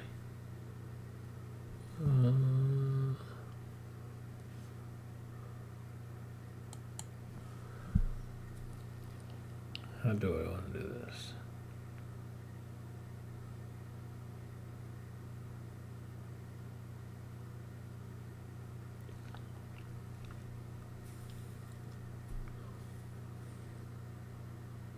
Is there a way to do this? I think not really. So I think I just export this one without the chamfer, which should be fine.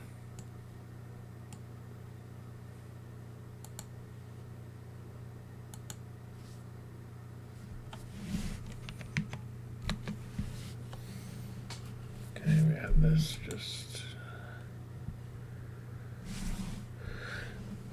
okay. All right.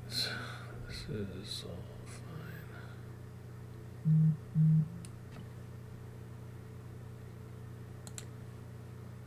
Print. over disk.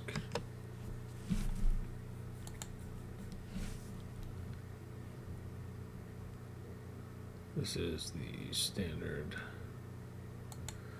D100.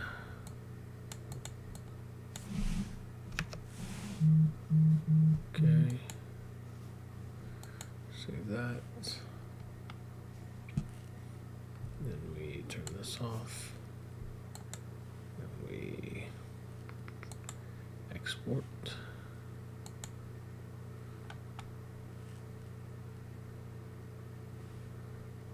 Hold up.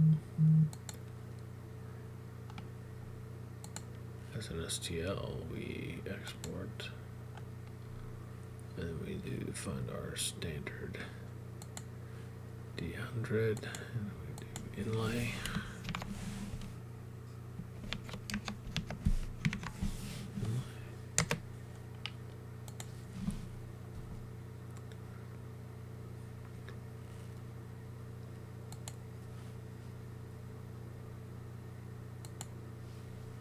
Okay. We change this from standard to Turndown.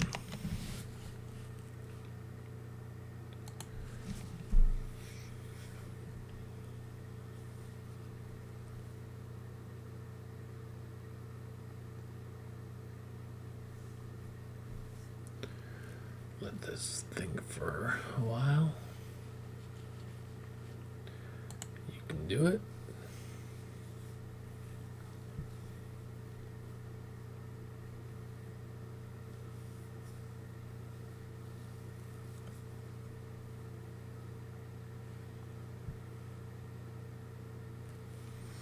Okay, now they are all in order.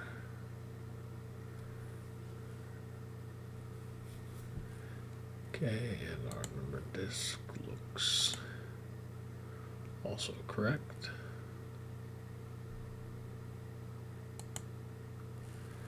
So we 3D print, nope.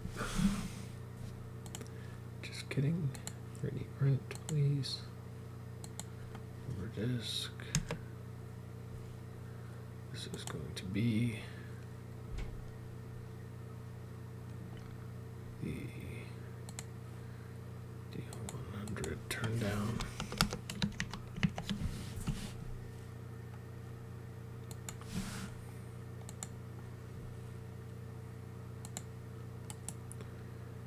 Then we do an export.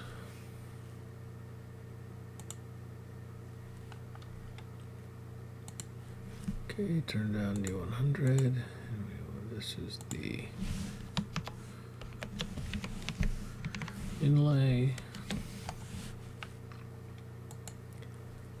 Export that.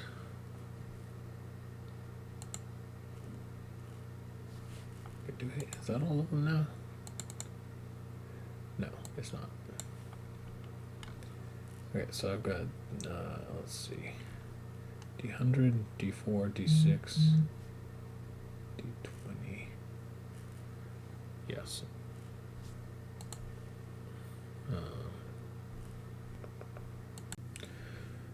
Okay, now let's switch to the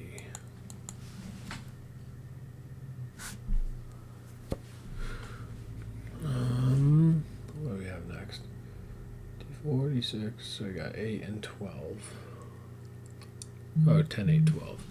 We're already on 20 slots. Might as well do the D10.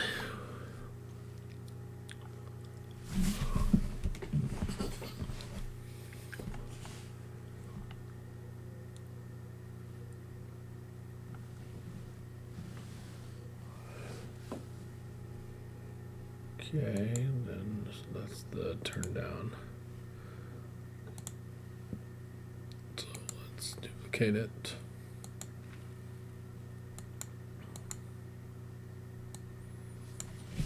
For the standard. Okay, and then the standard we will figure out our nonsense spacing again. Which means we want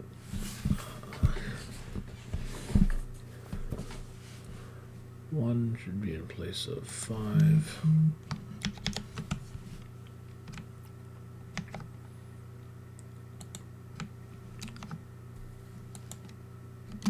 There, and that means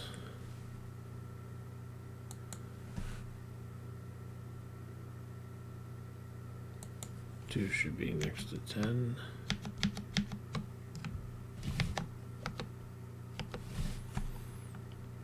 Right here.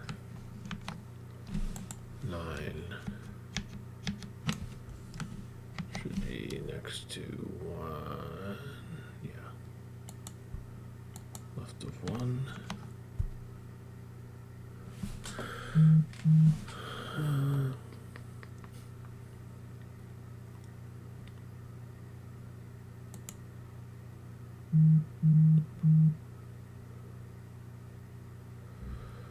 Which means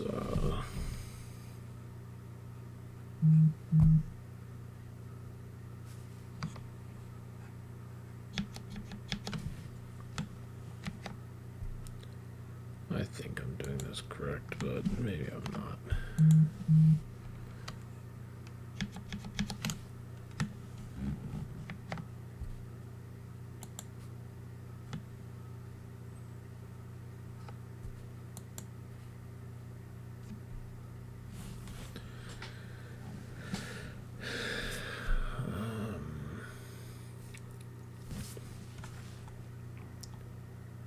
Should be opposite 1.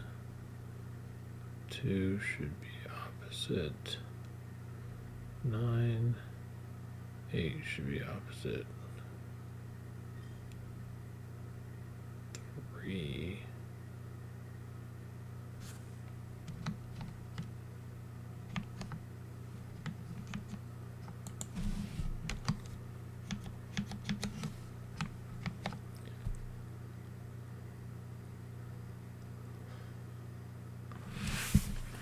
Wait a second.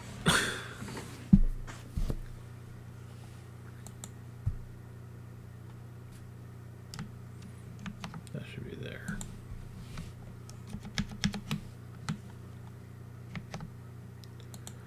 And that should be there, I think. Okay, 10 should be opposite 1, 2, and 9, and 8. 3, 4, and 7, and then 6, and 5. This is standard. I'm going to leave it like just that for a second, because I'm going to change my text parameters, and I'm going to change this to D10 ST. Rid of that dash I put on there for no reason. Standard, okay. Let that update for a second.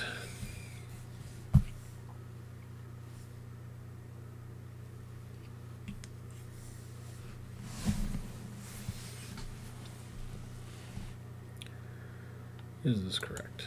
Okay. I mean, the spacing's all jank, but that's fine. 10 is opposite 1.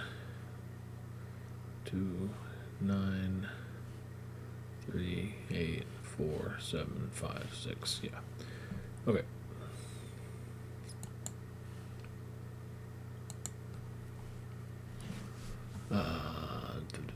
Oh, my spaces are the wrong kind of spaces. That's why. That's why it's messed up.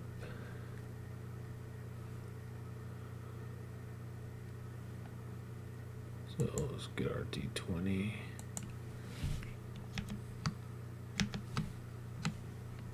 Grab that.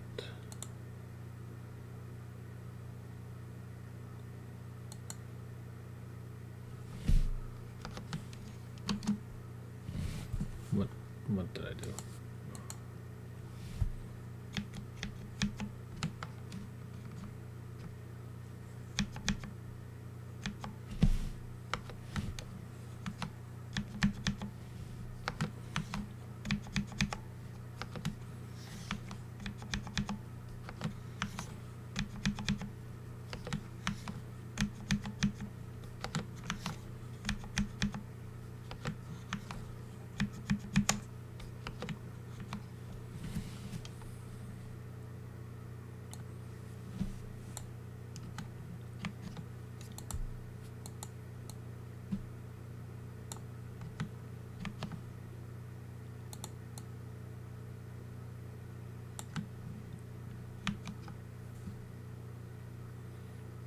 Okay, now we take this. Copy that. And then here.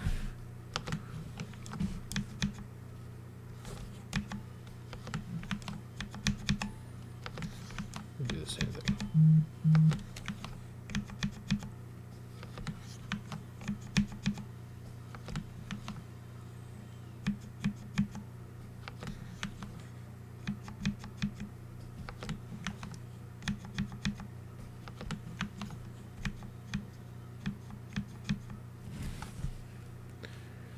Okay.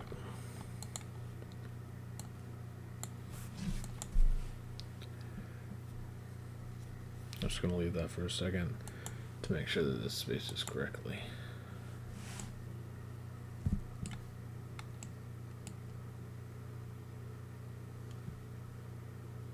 Why are you doing this?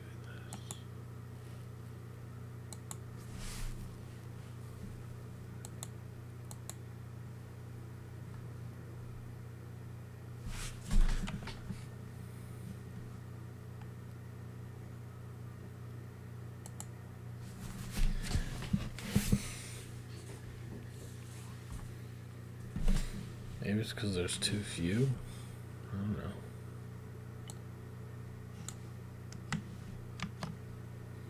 Let's try it. Like this. Okay, these look correct because they're the same length. Now we hit OK. All that process. My iced matcha latte.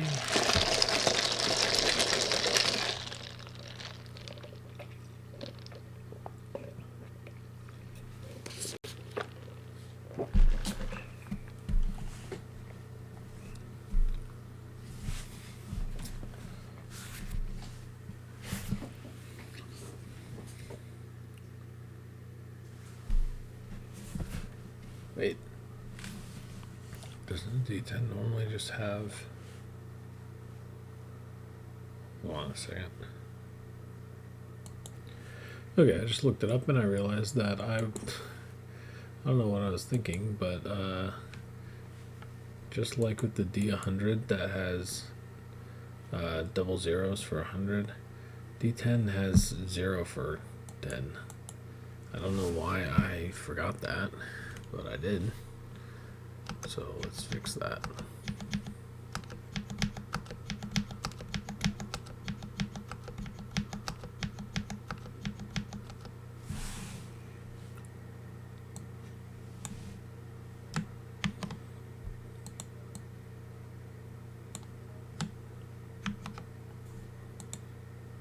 Okay, do the same here.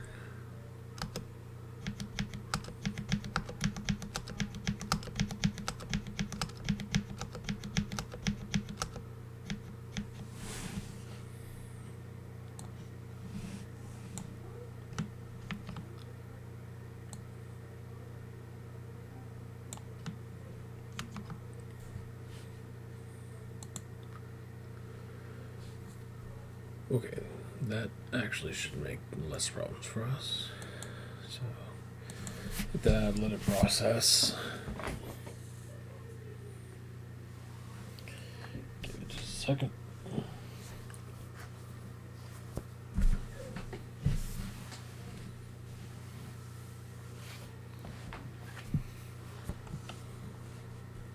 Okay, yeah, that's 0 and 1, and then 2 and 9 and 8, 3, 4 and 7, 6 and 5, and back to 0.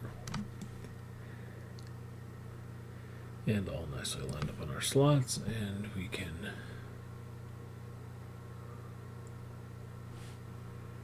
go ahead and change this now to not be this edge, but instead be that face.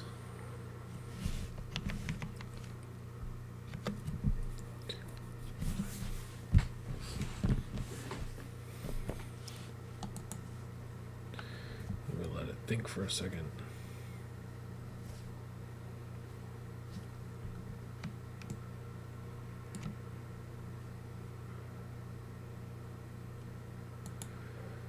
And we hit OK.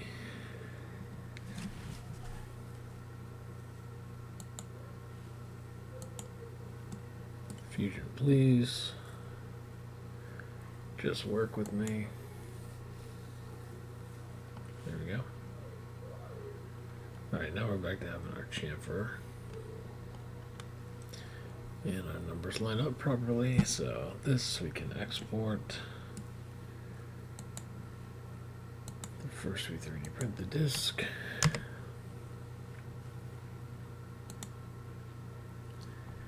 We can just grab this.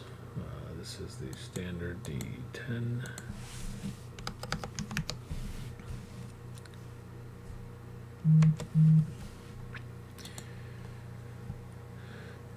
Then we turn that off and we export. And we grab that we just made, standard D10, inlay, export that. We turn this back on, and we do change text parameters, and we go from standard to now do the turndown. Hopefully this will just work. Let that process for a second.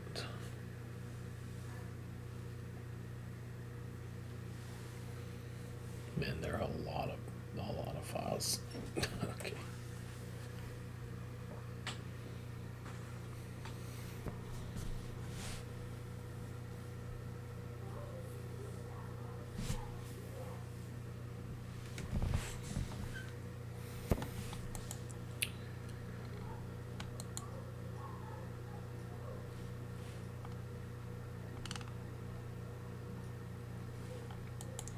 Come on, Fusion, you can do it. See, it just needed a little pep talk. Okay, so now we got 1, 2, 3, 4, 5, 6, 7, 8, 9, 10, and repeat. And everything lines up properly. That's great. So then we 3D print our disk. And we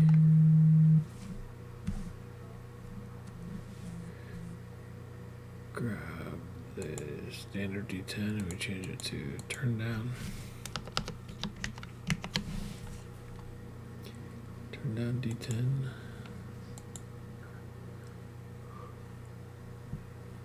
We turn that off and we export.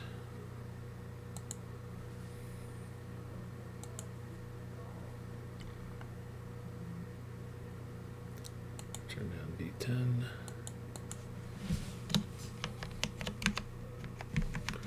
Inlay.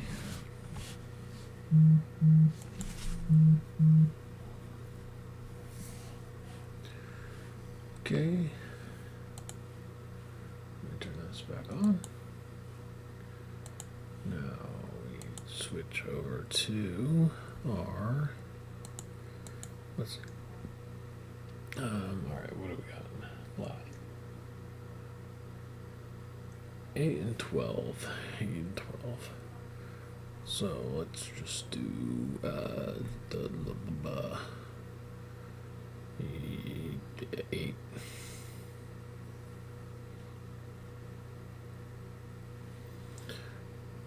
So dial magnet count for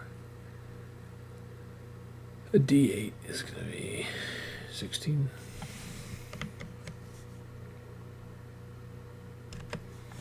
Hit OK on that. It's going to think for a second.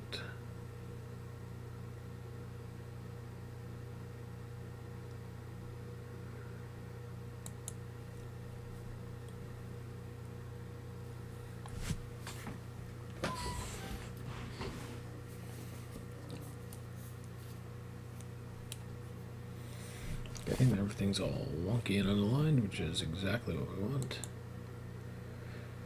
Okay, let's get our standard parameter. We don't need any fancy spaces or anything, which is good.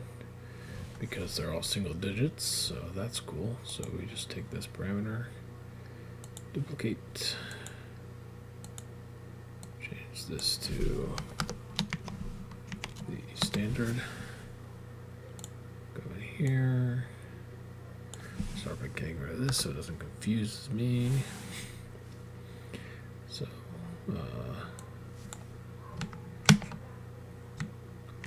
that ain't what I wanted. One goes where 5 goes, and then 2 goes where 7 goes, 7 goes right there, and then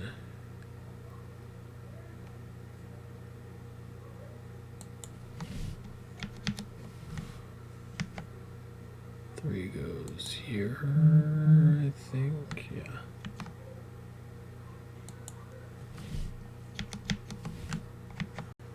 Am I doing this right? I don't know, man.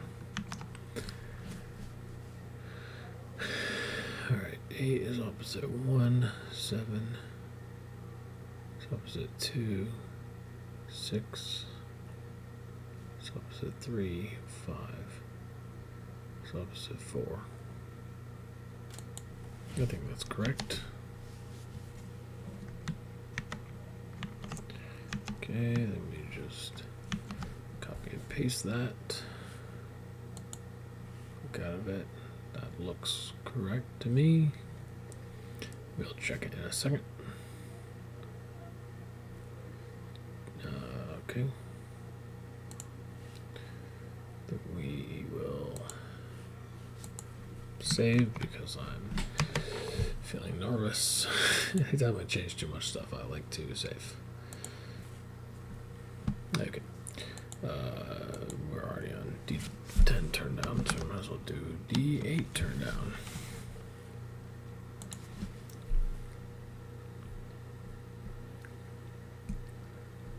Let this think.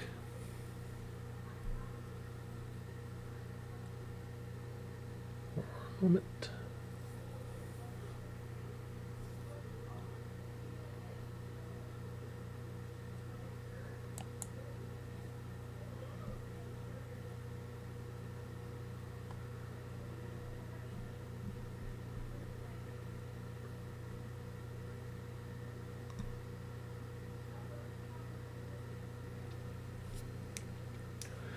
Okay, 3, 4, 5, 6, 7, 8. 2, 1, 2, 3, 4, 5, 6, 7, 8. Make sure everything looks like it's lined up properly, which it does. Okay, cool. So now we 3D print the disk.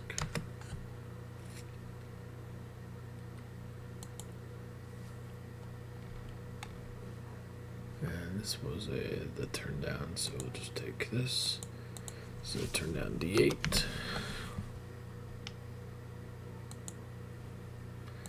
And we save it. And then we turn off these. And we export this.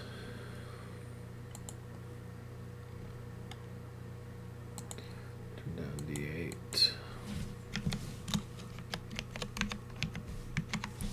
Inlay. Save that. Okay. This back on. And we change the text parameters and we go from turn down to standard.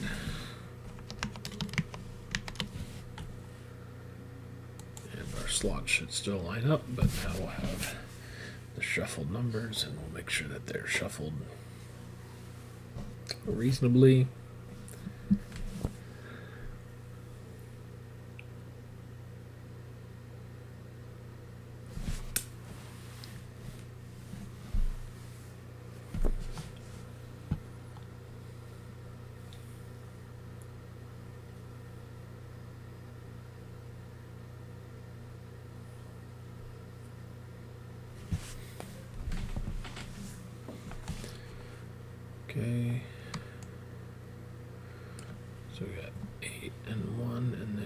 got 7 and 2, and then we got 6 and 3, and then we got 5 and 4.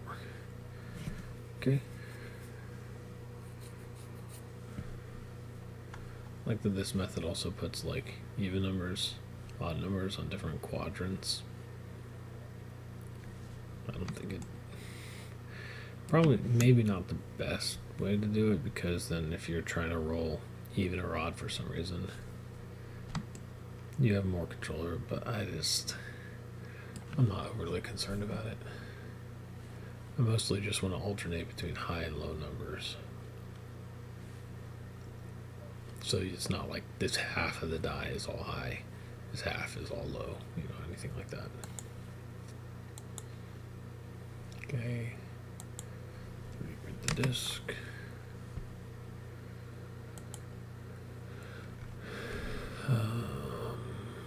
Find our D8 Turndown and change it to a D8 standard. And save it. Then we turn that off and we export.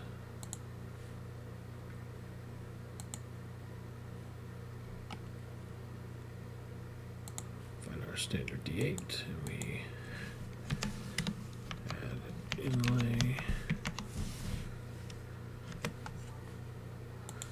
We export.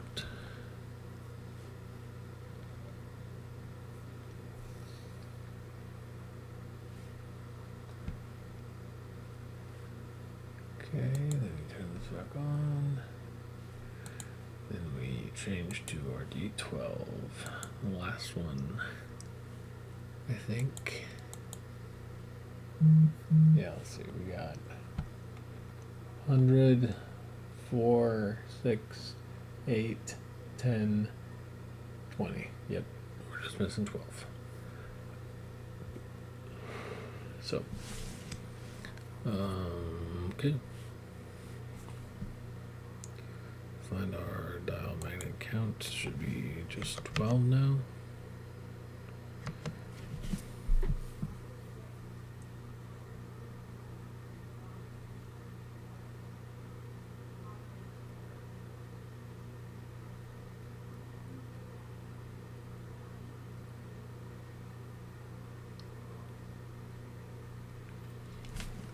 And everything is junk, which is as expected.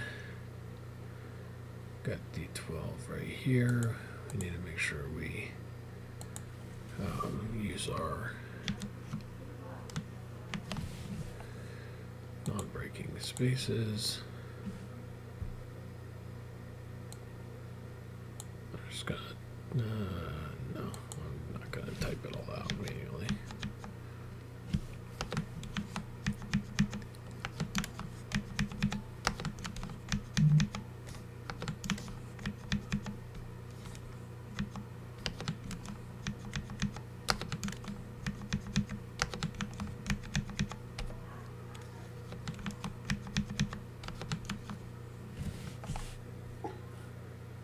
Okay, then we take this and we duplicate it, and then we change this to standard, and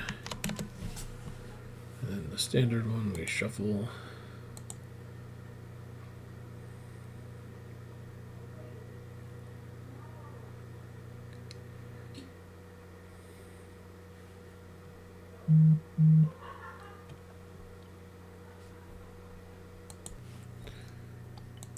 So to shuffle it, let's see.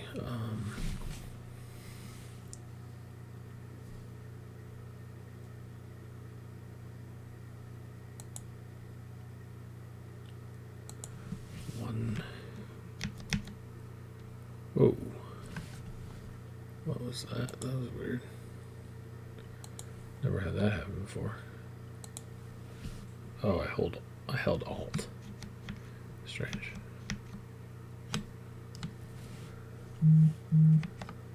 Cut that.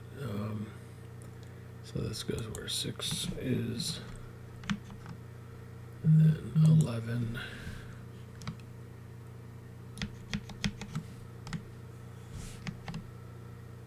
Goes next to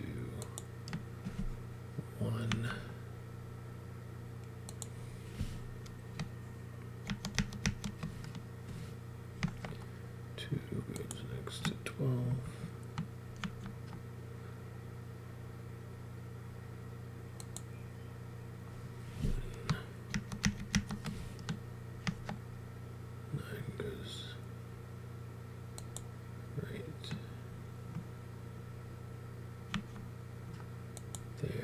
Except 5, 6.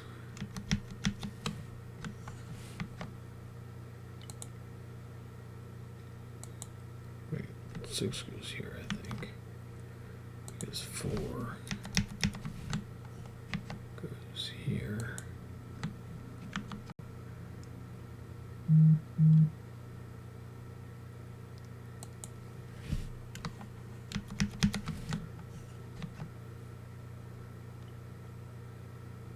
Seven goes there, I think, because 3 is supposed to be here. Yeah, so it's 1, 3, 5, 7, 9, 11, and it's 2, 4, 6, 8, and 12. Yeah, I think this is correct.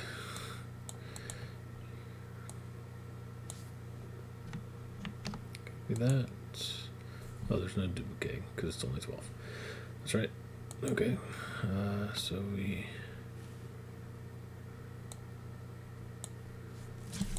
just click out of that.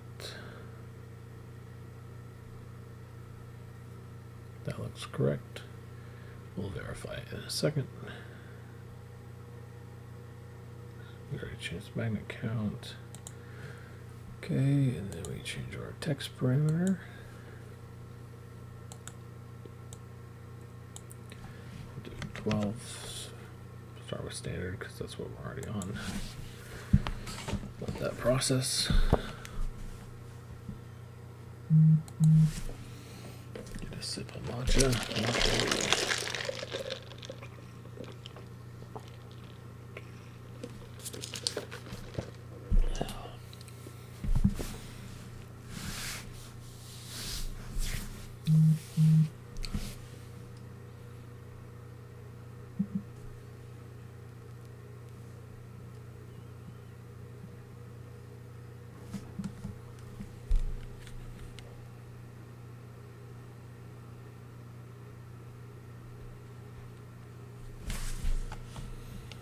Okay.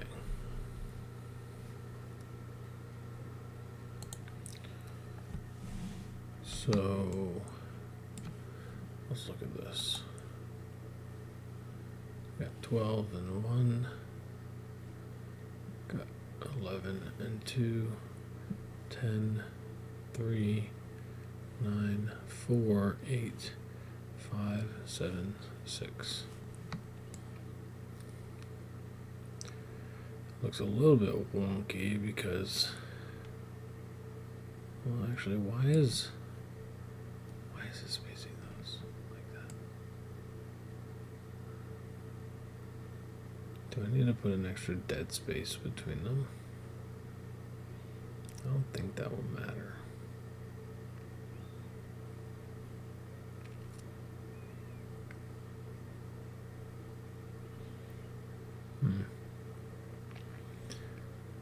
Let's just see. Well, actually, yeah. Why is it doing that? I think it's just because there are so few.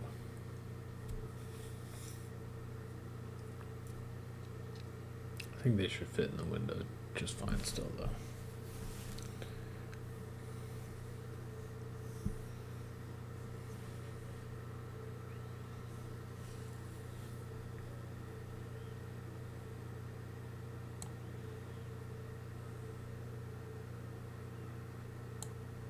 Let's just roll this forward real quick.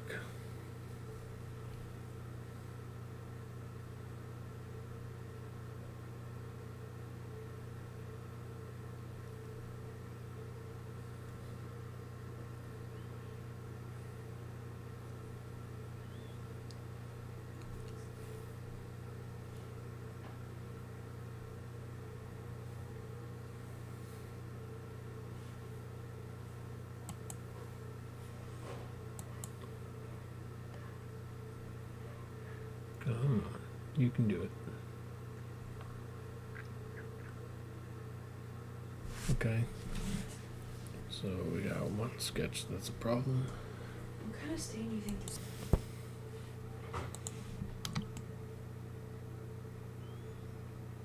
Whoa. Oh, that kind of makes sense.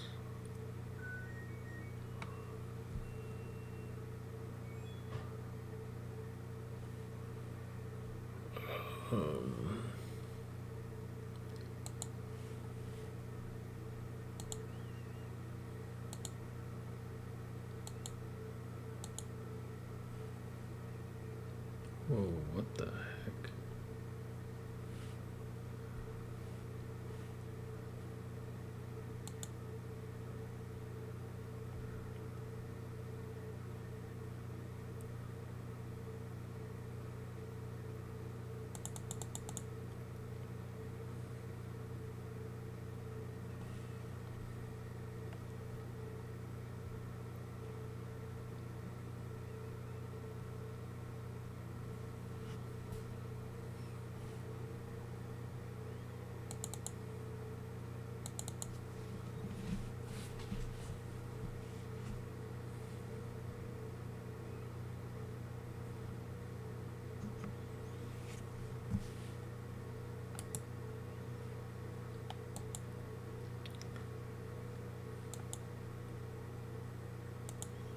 Okay.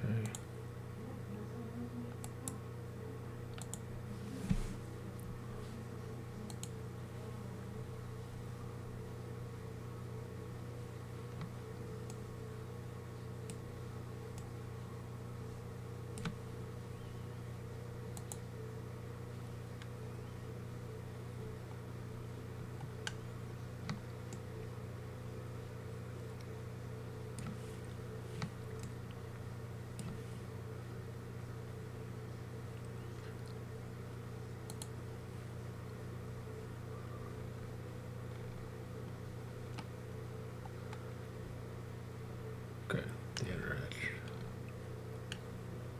That's what I'm aiming for.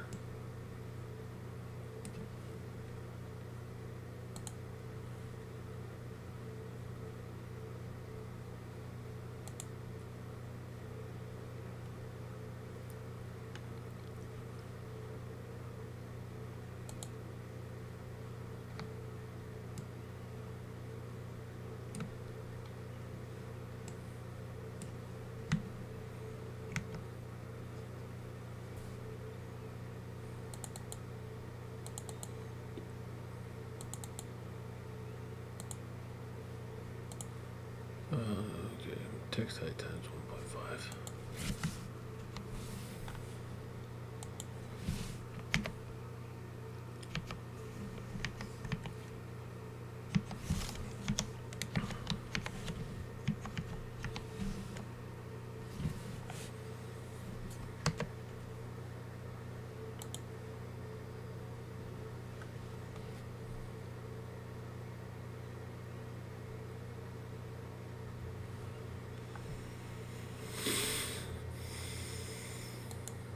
Okay, let's just do that for a second.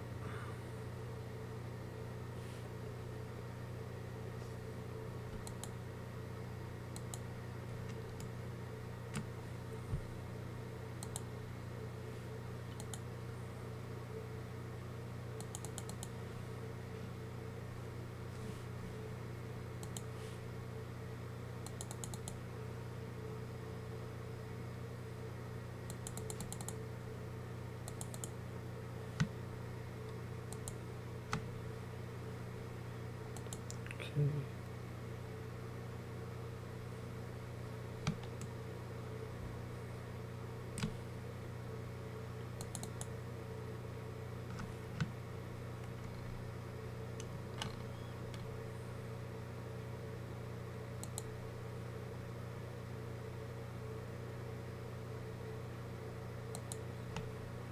There we go. Those, okay.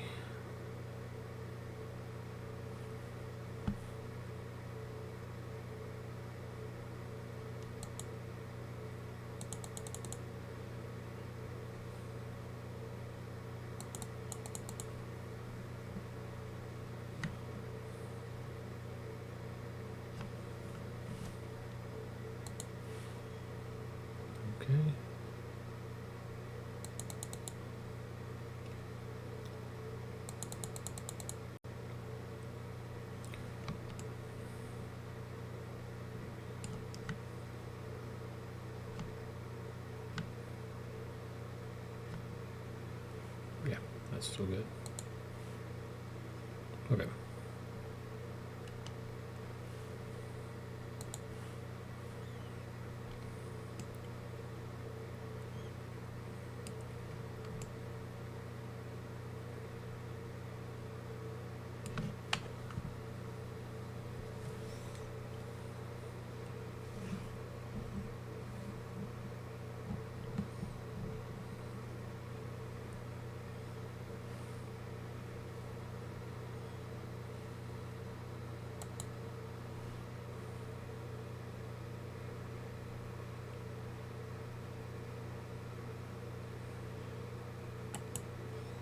Okay, I'm gonna roll the history marker here because I want to export this the same way that I exported all the other ones. I don't like how it's spacing these, so I'm gonna try something. What if I put a space between all of them?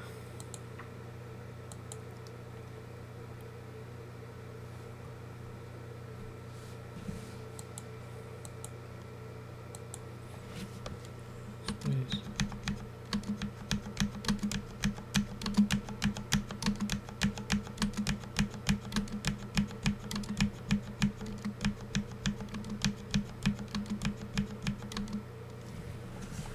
The idea is that will push these closer together, but I don't know if it'll actually work. We'll see.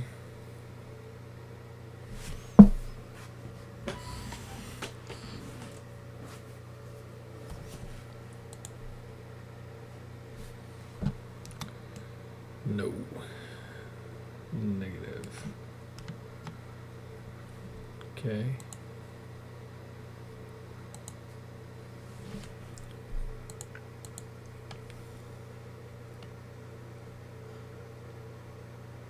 Oh. Maybe because I changed it on the wrong one.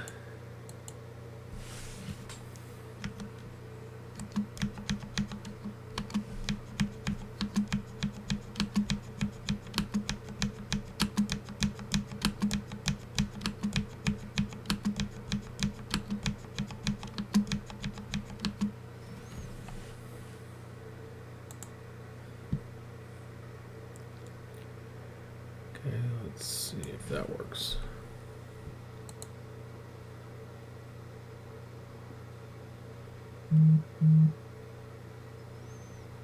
Hopefully so.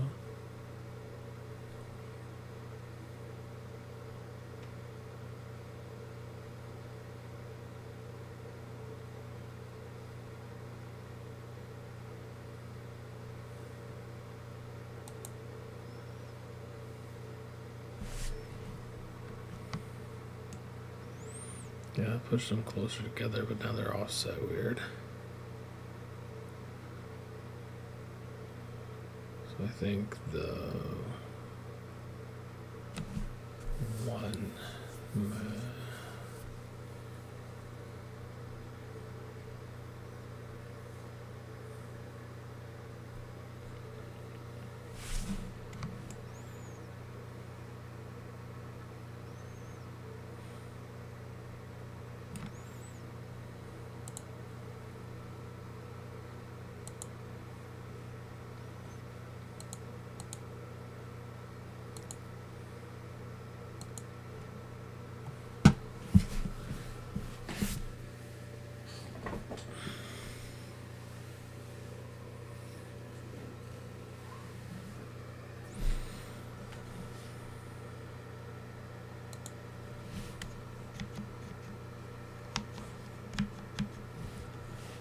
Okay, let's try that.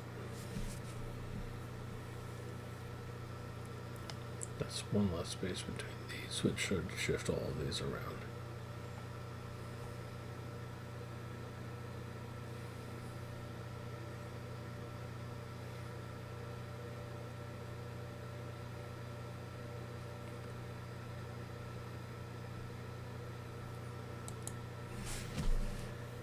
Come on, man.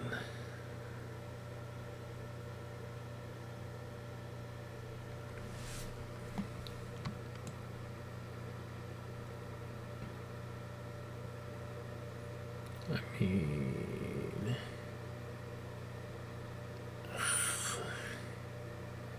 it's definitely not great.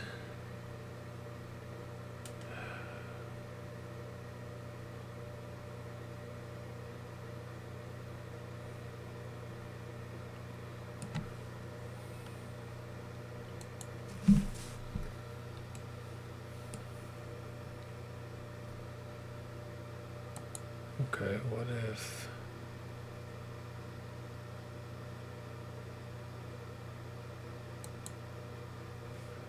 that's not what I wanted?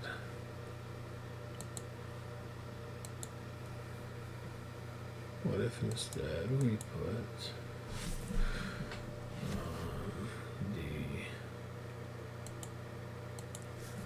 these spaces?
All right, let's see how that does.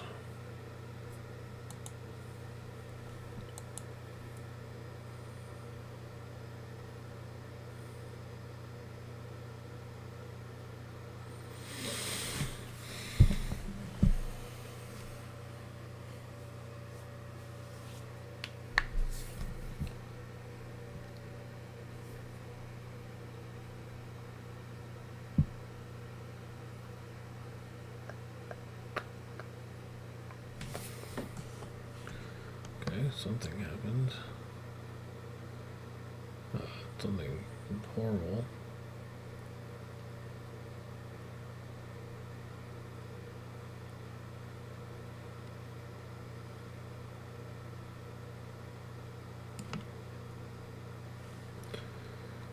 Okay. We're going back.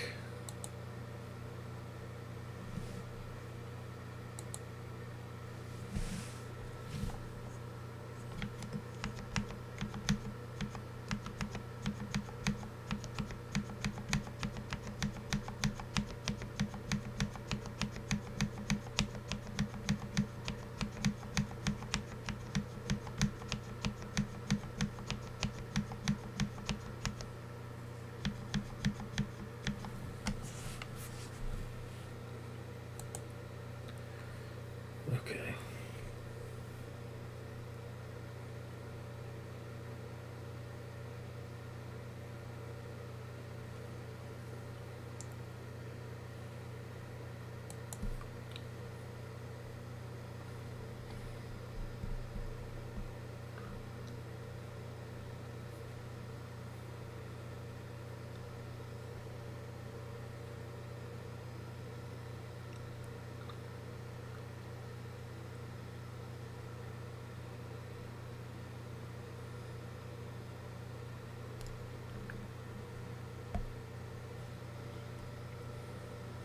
Okay. This is simply gonna have to be good enough.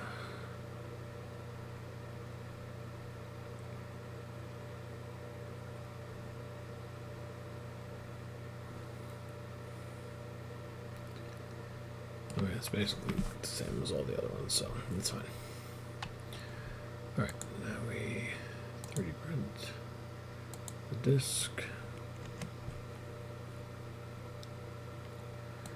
This is the standard D12.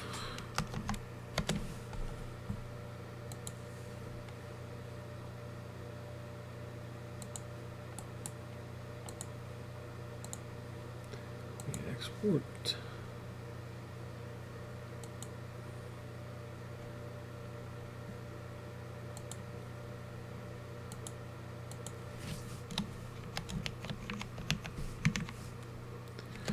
Pt.2 inlay.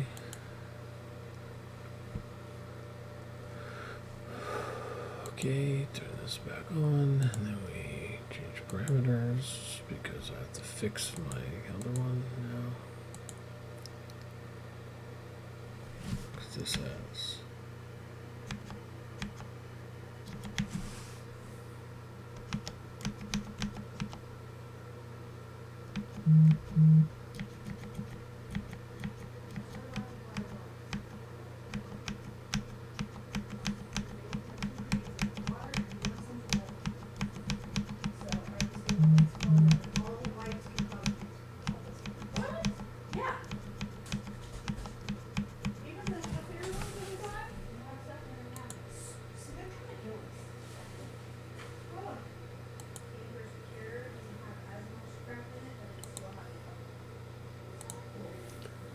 okay, then we do switch to the Turndown.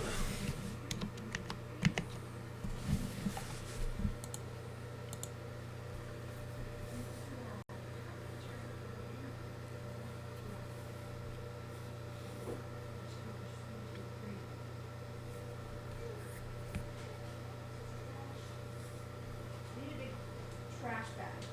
Okay. You want to get trash bag downstairs? I can get it if you want just like white trash bag. Yeah, show me too. I can get it though. You can just stay up here.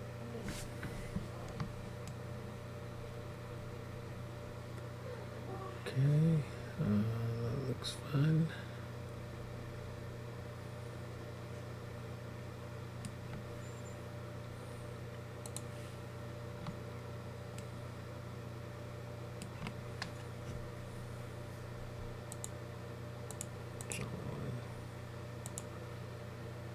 Print the disk.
Look at all these. Look at all of these versions we got. That's crazy.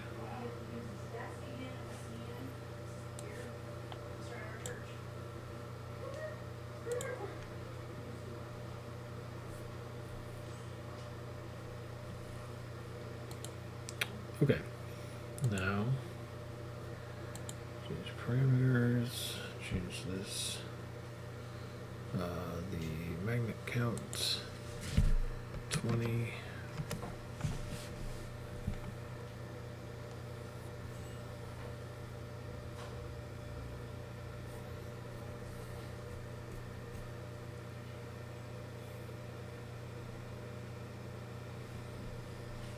Babe.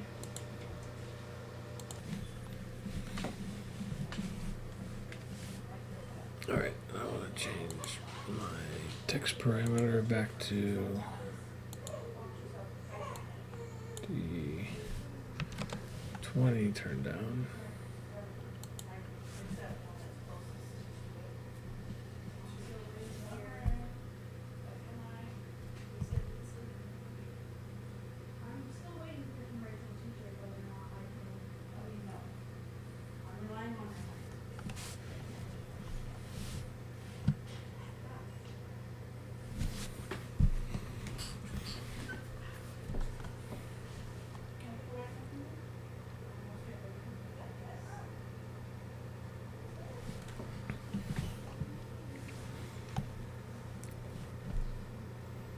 Come on, Fusion. It's good with the girls' glasses.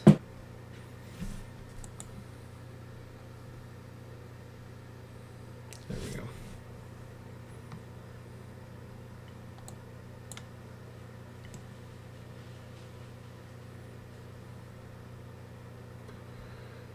Okay. Now we save. And we roll back up to current.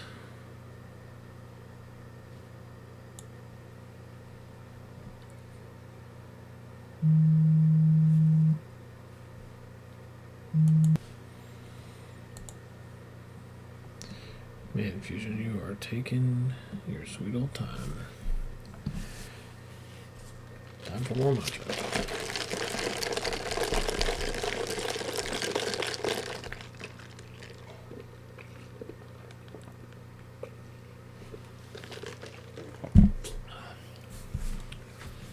Okay. So the numbers are raised, which is down. We can see about moving it also.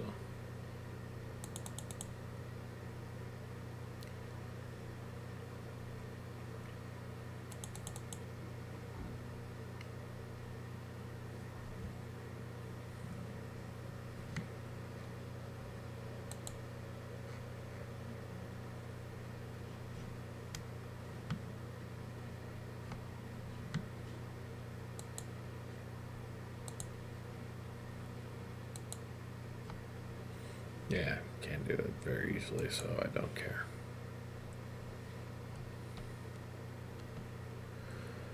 It doesn't really matter.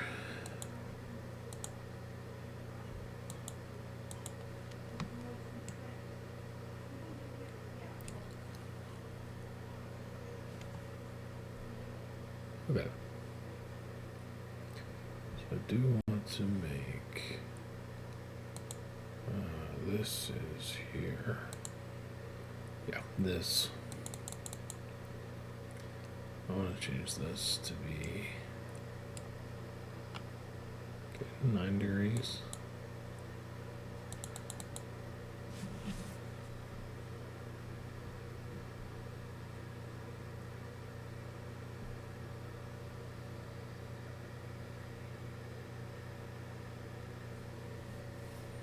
So it just hard coded. So it's a total of 18 degrees. It's really 360 divided by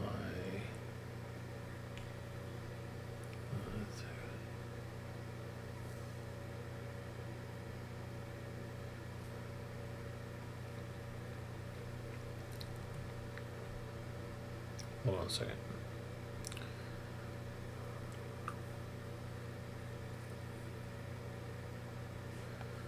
Hold on. Let's get out of that for a second. Let's make a new parameter.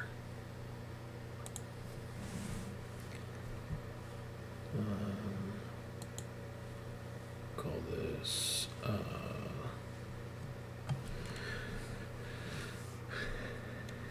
call it case window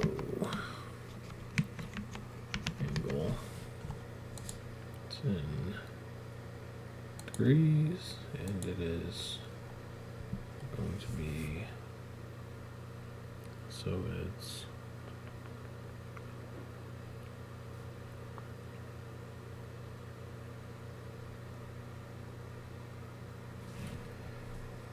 $18 divided by 2.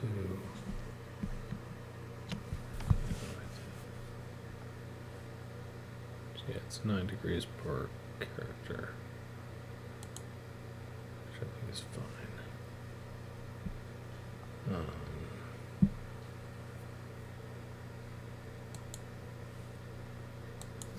We want case window. Case window digits. This is a no unit, and it is going to be 2 to start out.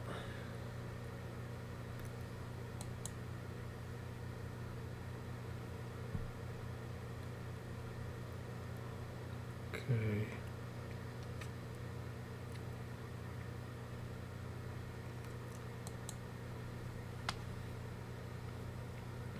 Get rid of this dimension.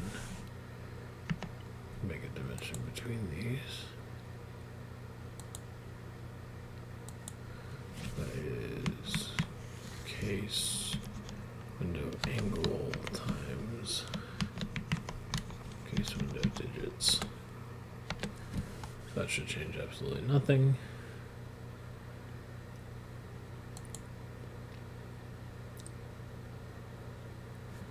But that makes it so it's not tied to the number of magnets anymore.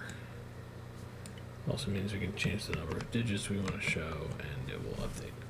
If you liked the video, then like the video. If you didn't like the video, then dislike the video. Either way, tell me what you think down in the comments. If you want to see more videos about random stuff, then subscribe. You know how YouTube works. Stay Moxious.